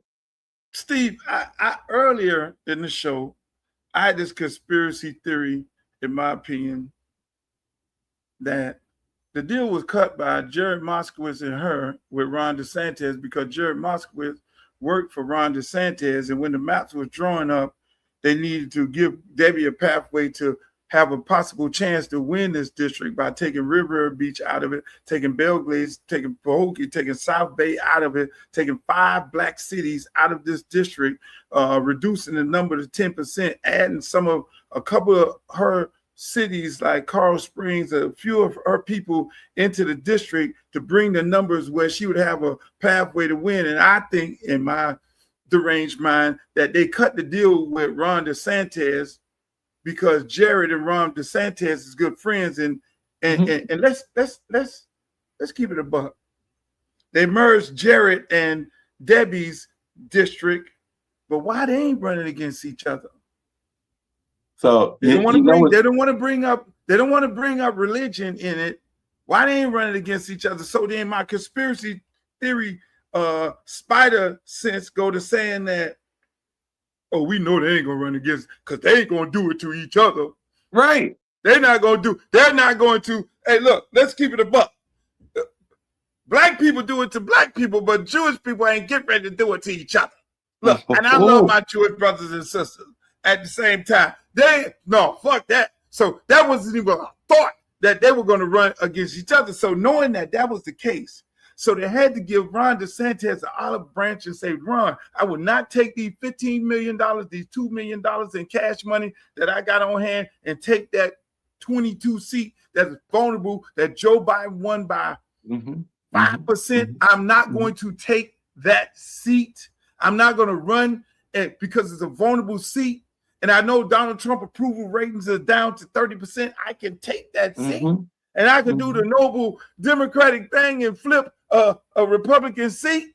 Meanwhile, we know for a fact that it's no way possible a Democrat can lose this Congressional District 20 seat. We know for a fact it's 70% Democrats and 20 or 30% Republicans. You can't lose that motherfucker. I don't care if you run a dog in that race over there. But then the deal is, oh, we're not going to run in 22. So you merge this, you take away those 4 black cities to give me a pathway to winning in this district. And and on top of it, if I win the primary, all the black people are going to be upset. And all the black men are going to do what? Vote for Byron Donald. Yeah. And then at the same time, if I win this seat, I get to go to Washington with 7 removed black congressional seats. And when I run against Hakeem Jeffrey for Speaker of the House, I win. Oh, that's some great shit, Debbie. Steve, I don't know, man. I don't know. Maybe I'm just thinking a little too much because again, it goes to if you're a real hardcore card carrying. Listen. If I had $15 million in PAC money and I had $2 million cash on hand right now, I would be running in 22. I would be running in 22. I would be running. Man, Luke got 2. They just put, man, shit. They call it Luke got 20. Luke got $3 million cash money and he has $15 million in PAC money. I'm over there at 22 because I know this is a lie. It don't make no sense. This is a lie. But I got to cut the deal with the devil. And that deal is, oh, here we go. Because I know the media down here, Jim DeFeedy and all the rest of them, they're going to be, oh, yeah, Debbie got all the money. Y'all should all go sit down. And you're going to have Jim DeFeedy and you're going to have the people on Channel 7 and all. I got the media on lock. Whatever I feed them, because again, this is a very, very important moment because white media is going to support her. Everybody except Glenn Milberg. I'm going to move Glenn Milberg over here.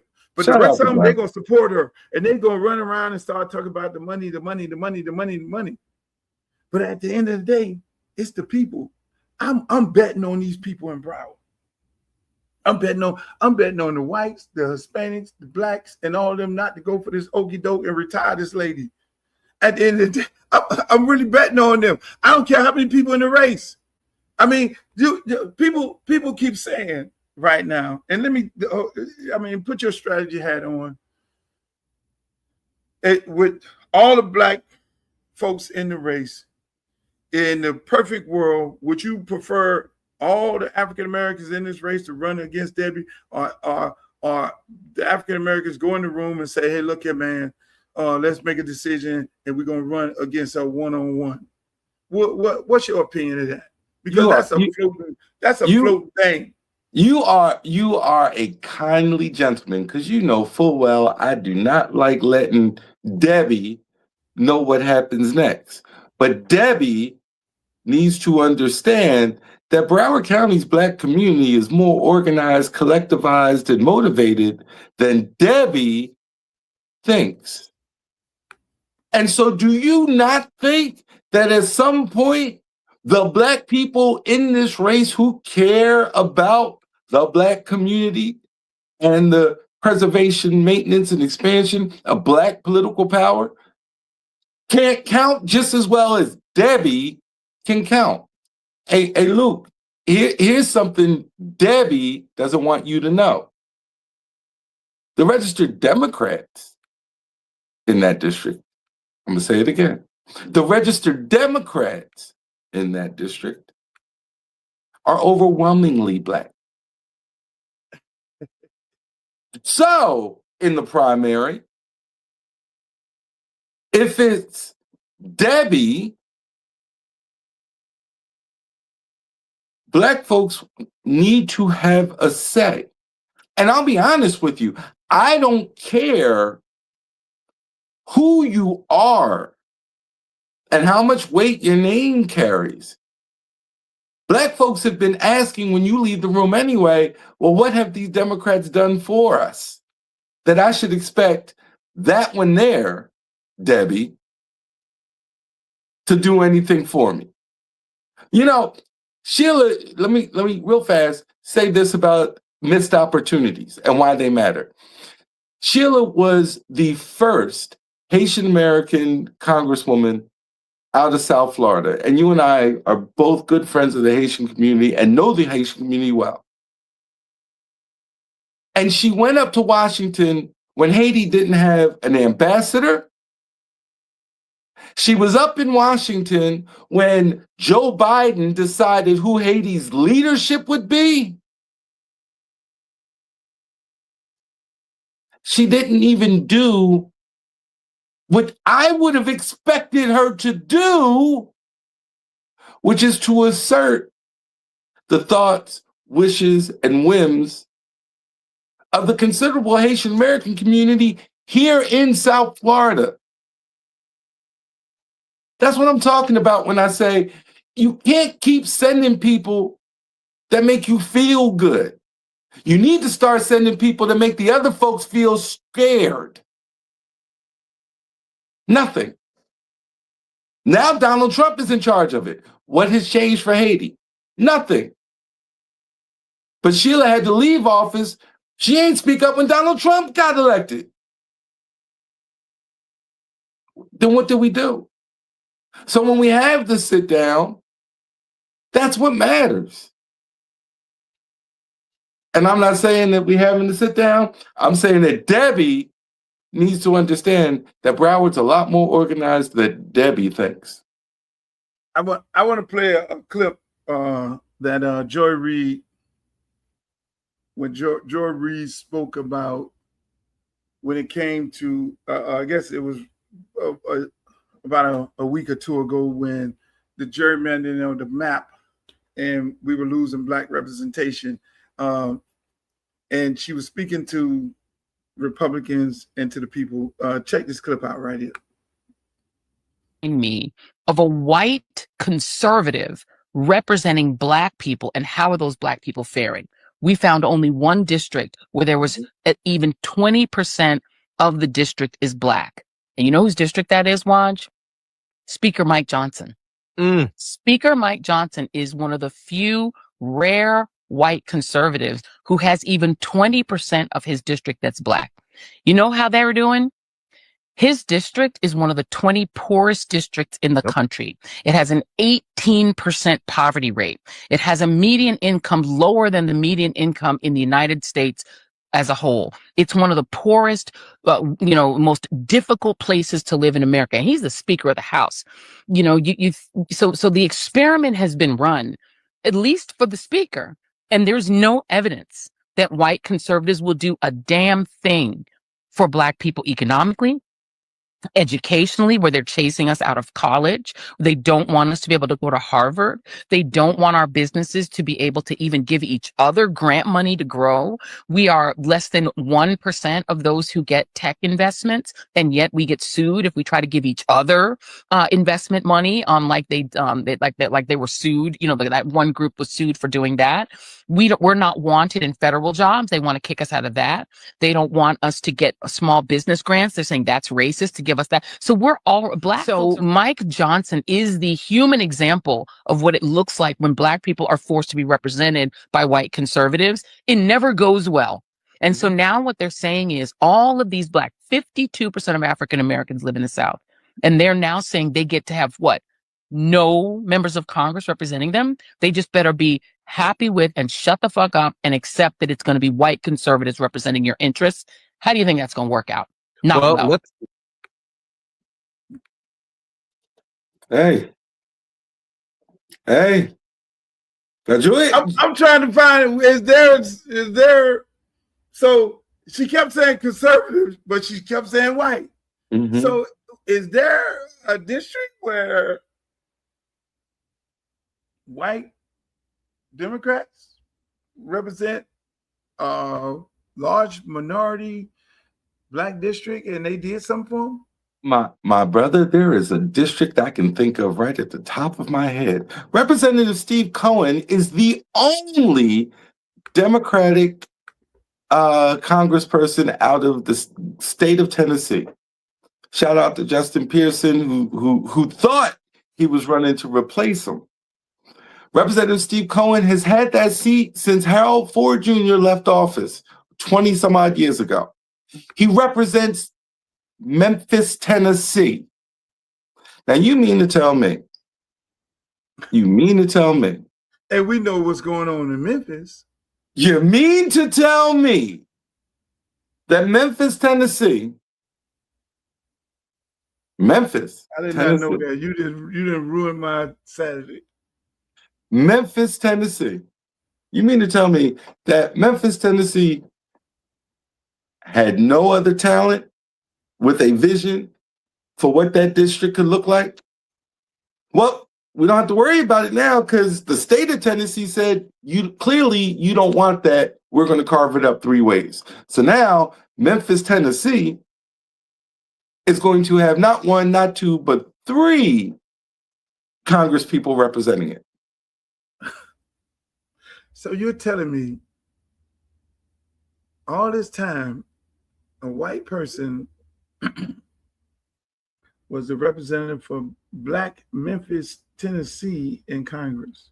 Yeah, I guess Steve Cohen is going to come down here and give Debbie some pointers on how to get it. There is a difference, though. There's a significant difference. The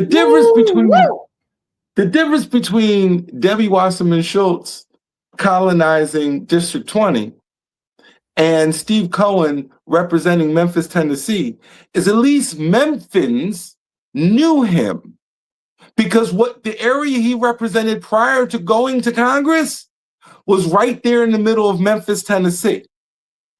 That's a difference.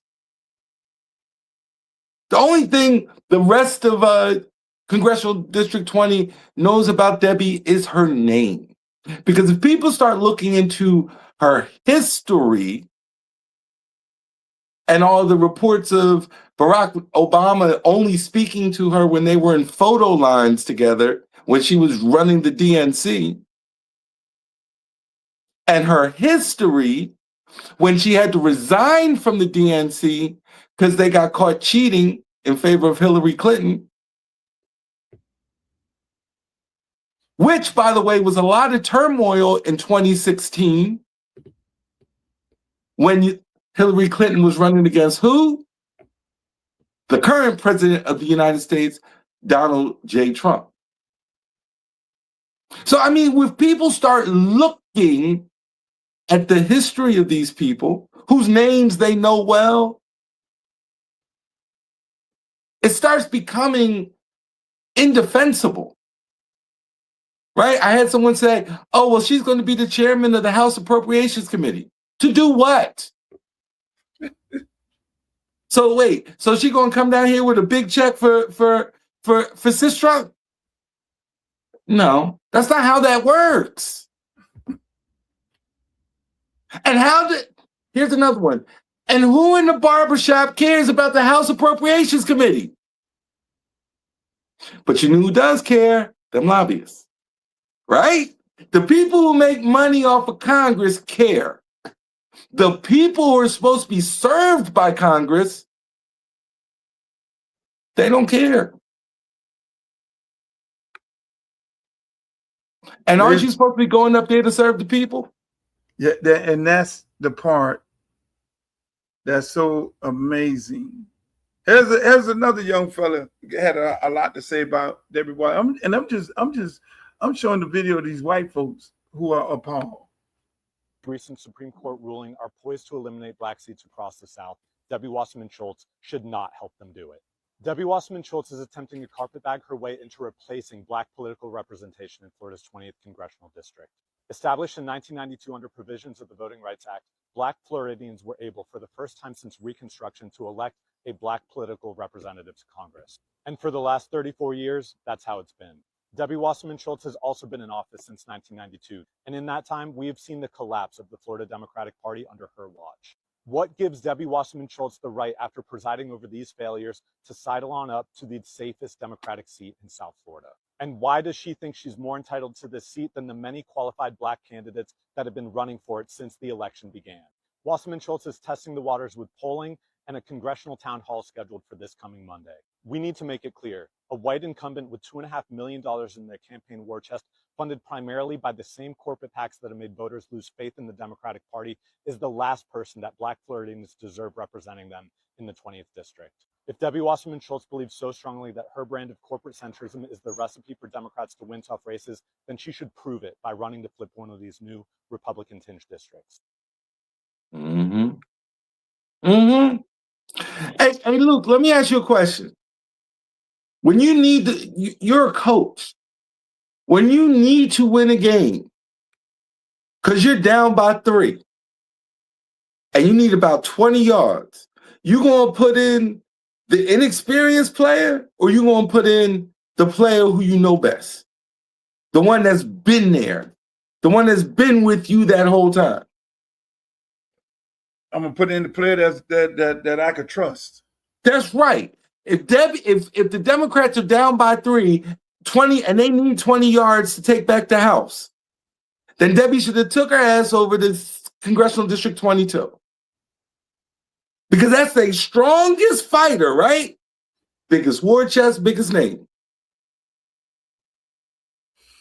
This is amazing. For the people in the chat, they're like, who is Debbie? Debbie Wasserman Schultz, just so you know, a recap of what we had.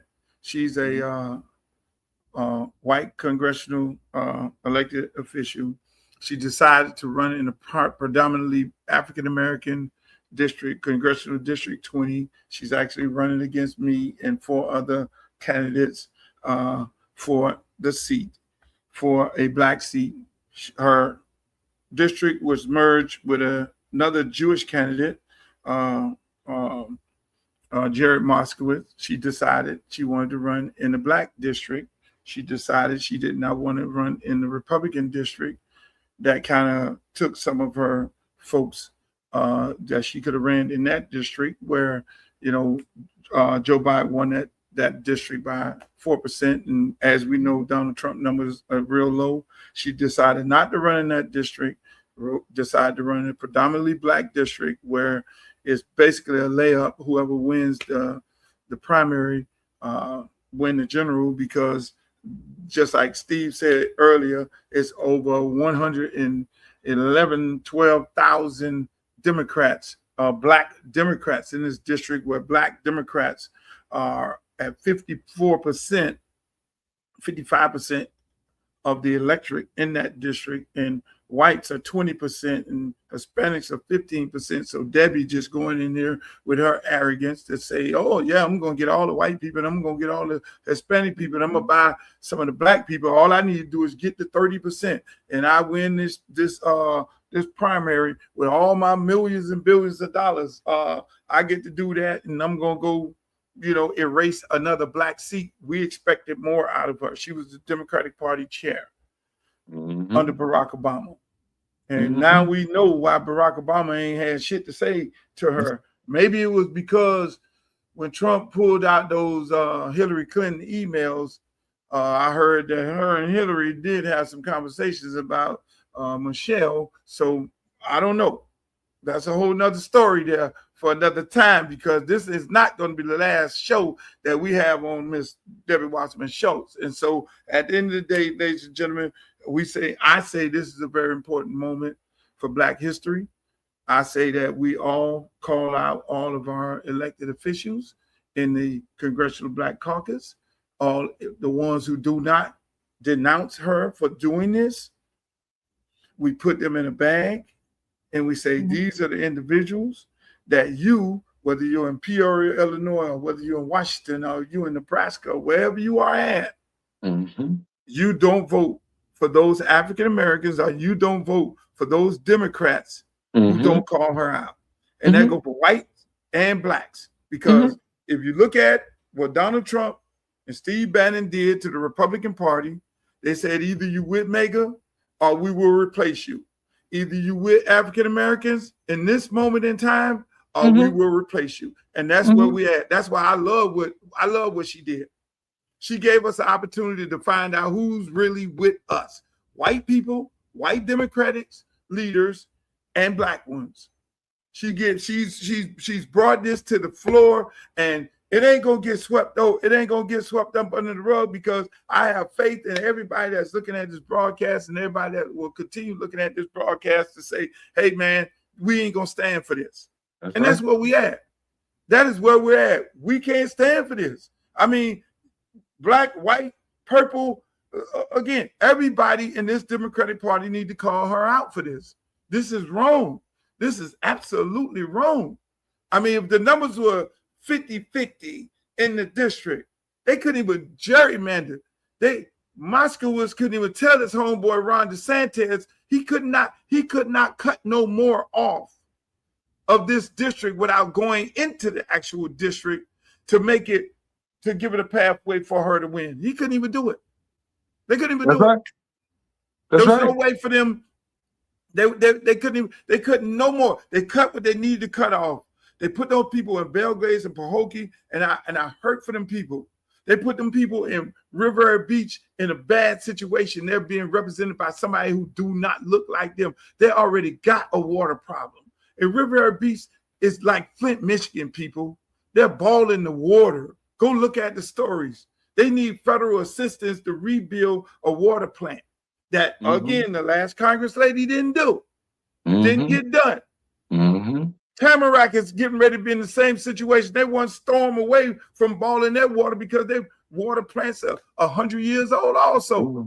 Then you got Belgrade, Pahokee, and South Bay, who are now in mega country. They're represented by mega.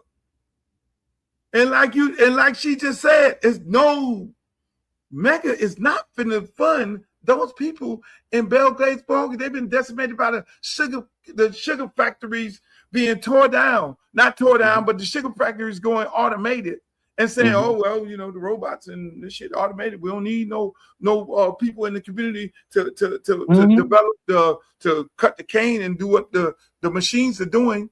So them people over there, the last major store left, they only have a Dunkin' Donuts left. That's the only thing left in that place.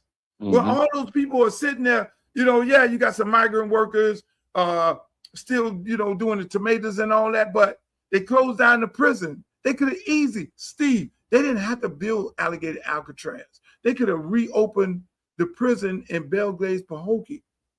They could have reopened that prison. That prison, a lot of people worked in that prison. Not to say they would need to be opening a damn prison anyway to be putting more people in, but they went and took people in the state taxpaying dollars and built a goddamn prison when you had one in Belgrade's Pokey. But again, that would have been doing what? Putting money in the pockets, back in the pockets, because a lot of people worked in the prison.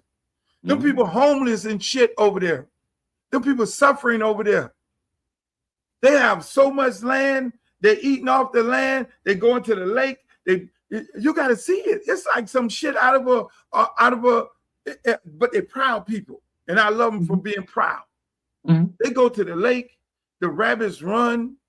The rabbits, when they burn the cane, the rabbits run. They still go get the rabbits before they get in the lake. They go to the lake and they do what? They fish. They're eating off the fucking land. That is 30 minutes away from my house.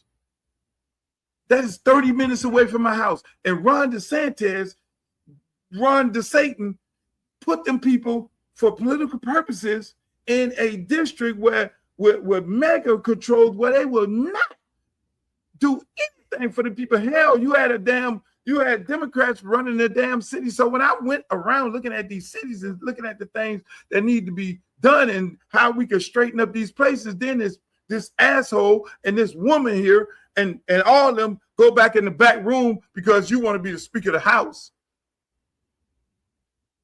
Gerrymandered the map, and them people over there crying. Them people over there hurting. They don't know what the fuck to do. And so it is bad for more reasons than one, man. Listen, man. Listen. I'm just saying, Steve, this right now, in this moment right now, if us, we don't take a stance and we don't got to do nothing. All we got to do is look at the Democrats who call Debbie Wasserman Schultz out for the shit that she's doing. This is the moment. This is the moment. Look at them and say, hell, here we go. All right, we'll see you on election day. Run our people, knowing with the understanding that they're not going to have the same amount of money as the incumbent, because the incumbent is just like Debbie Wasserman Schultz. They got millions and millions of dollars in PAC money. They're going to have millions of dollars in cash. But then, no, stick to the core of the individual and replace these people. I'm telling you. You know, yeah, Mega, they had money. They had Elon Musk and a whole bunch of other money boys to put money on in them races. We ain't going to have that. But that's what we got to do. Election day will be here, people. But I love it, Steve. Hey, man, I want to thank you for joining me on the show, man. You enjoyed yourself? Man, this is my first time, so it won't be my last time. You know, when you got me, when you need me, you got me. Hey, man, I appreciate you, man. I did invite Elijah. I don't know if he got the text. You know, I was like saying to myself, you know, I want to be nice. I want to be nice today. This is Memorial Day. And you mean to tell me that you invited Elijah Manley to join you, your opponent, to join you to talk about Dixiecrat Debbie? Yes. Now, by the way, Debbie does District 20. So her name is going to be Debbie does District 20, but then her name is Debbie DeSantis. That Debbie DeSantis is right, but if only because Debbie DeSantis is the only DeSantis that anybody can talk to me about right now. Ron DeSantis isn't trying to deprive Black people of another seat. Debbie DeSantis is. That's it. That's it. I mean, you can't talk to me about no Republican if you got Debbie DeSantis trying to take over Congressional District 20. You can't do it with any credibility, that's for sure. You're right about that. Hey, ladies and thank you, Steve Hunter, my good friend. Make sure y'all check out Steve. He's on Twitter. He's everywhere. And what's your handle on Twitter where they can follow you? Stephen H. Johnson, STEPHEN H. Johnson, JOHNSON. Hey, man, y'all make sure y'all check him out. Follow him on Twitter. He has a lot of colorful things to say. Peace, my brother. I appreciate you. Love you. Hey, man. Talk to you, Lou. Yep. Hey, man, listen, man. Great show. Great show. But before I leave, I don't want to scare you all. I just saw this online and I just thought it was interesting. Drones. And the communist government of Cuba recently began discussing plans to potentially use those drones to attack U.S. targets. The drones are concerning one sourced by both Russia and Iran. Would Cuba make the fundamental mistake of attacking the United States? It would be their doom. Something you have to take seriously. You know that they have, and there's reports that Iranian, people have come to the country and are teaching. Is that something we should be concerned about? Cuba having drones? I mean, we live in Florida. We'd be the first one they can get. I know y'all saying what you talk about, Willis. But then in other news, we had old Jackson Dart. It's Donald Trump. Abdul Carter is pissed off, and the Giants fan base are losing their mind. Let's break down the last 24 hours in Giants land. Carter was asked to introduce Donald Trump to the stage, and it's safe to say that most people were not very happy about this. First off, you had Dart's own teammate Abdul Carter go on X and ask if this shit was AI and what are we doing here, man? Safe to say that's going to be. That's something we'll be talking to Streeter about later on this week. There's a lot of things going on. But I want to remind everybody, look here, I want you to go, if you live in Broward County, make sure you stop by this. If I'm going to make sure I attend this right, the NAACP, because I want they send me, ask me to come by. I'll be here. Show.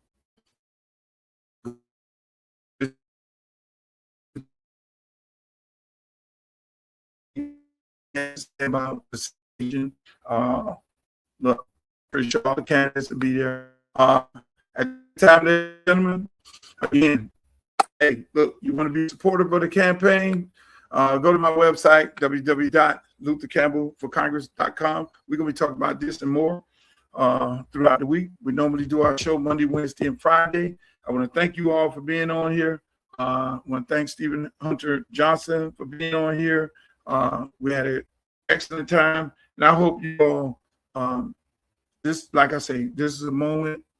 This should be a moment in history, because when you think about it, don't let this moment pass you. Don't let it pass you under no circumstances, because look at your kids. What legacy are we going to be leaving for them? What will be leaving for them? Yes, I know.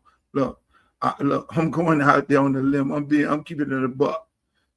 I know they're going to attack me. I know they're coming. It's inevitable that they come after me. Yes, they are going to come after me. They're going to run my ass up and down the highway, because those PACs who want this lady in office, when you have an outspoken individual, they send everything that law allows. But I'm willing to stand on the wall for my people. I got no problem with that. I'm willing to stand on the wall. You heard a lot about in this show about how much money she has. And it takes money to win races. Look, I'm in this race. We need money. There are other people in this race. And I'm here to tell you, if you have a candidate in this race that you feel comfortable with, make African-American candidate in this race that you feel comfortable with, look, make campaign contributions, because we're going to need it. We're dealing with Godzilla and King Kong. Godzilla with $2 million in a war chest, cash money. King Kong with $15 million in PAC money. $15 million in PAC money. And let me say this here. And I'm gonna get the little lady, the Broward County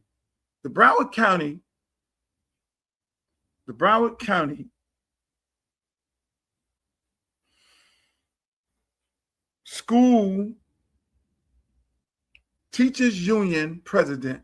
I'm gonna get you in the week, because you went out there in Debbie Wasserman Schultz speech and you endorsed her. In her opening statement, while she pandered, I forget what the lady name is, you went out there and you spoke for all these Broward County teachers. You endorsed her as the Broward County, in my opinion, Broward County leader of the teachers union.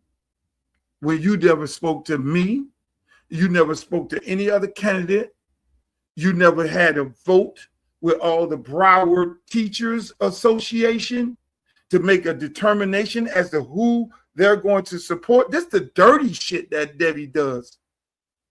And the people surrounding her. So I forget what her name is. Somebody put her name in the chat. This lady actually is on the fucking video, on her opening video. I'm the teachers union, the head of the teachers union of Broward County, and I'm supporting Debbie Wasserman Schultz. Meanwhile, it don't work like that. Don't get fooled, people. It don't work like that. No.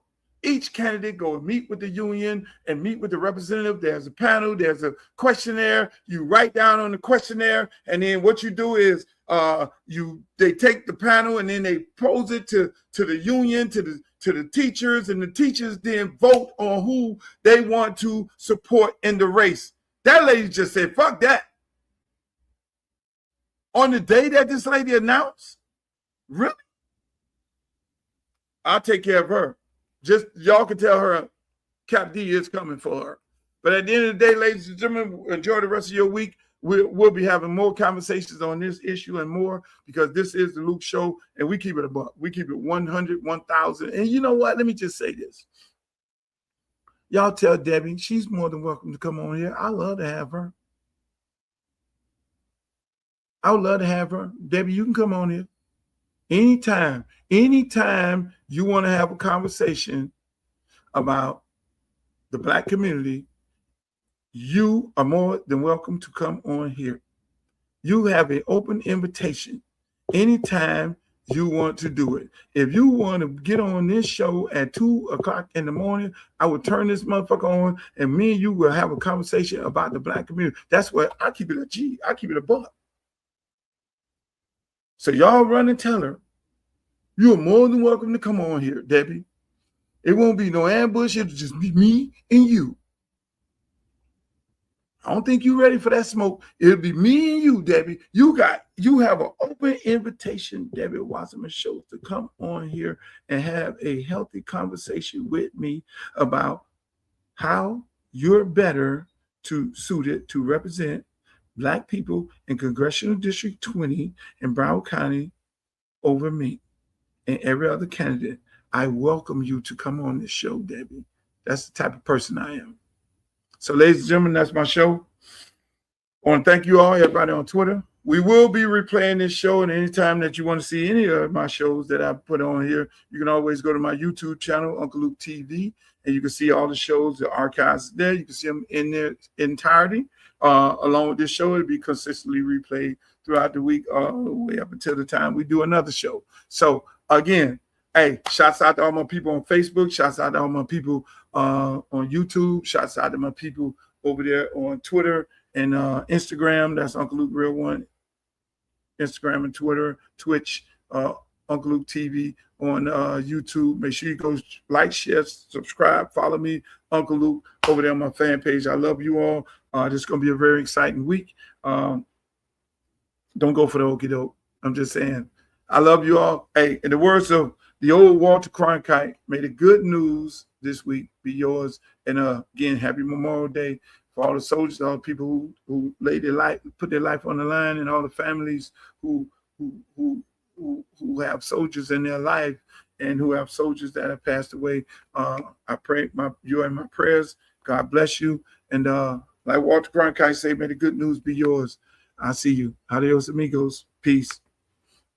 Where is he? Uncle Lou, where is he? Uncle Lou, where is he? Uncle Lou, where is he? Uncle Lou,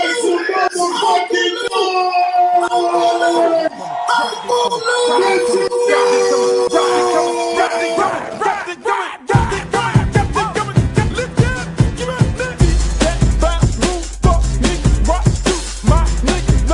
Ain't nothing but so good. Trick that in the house, Mr. Scratchy, watch your mouth.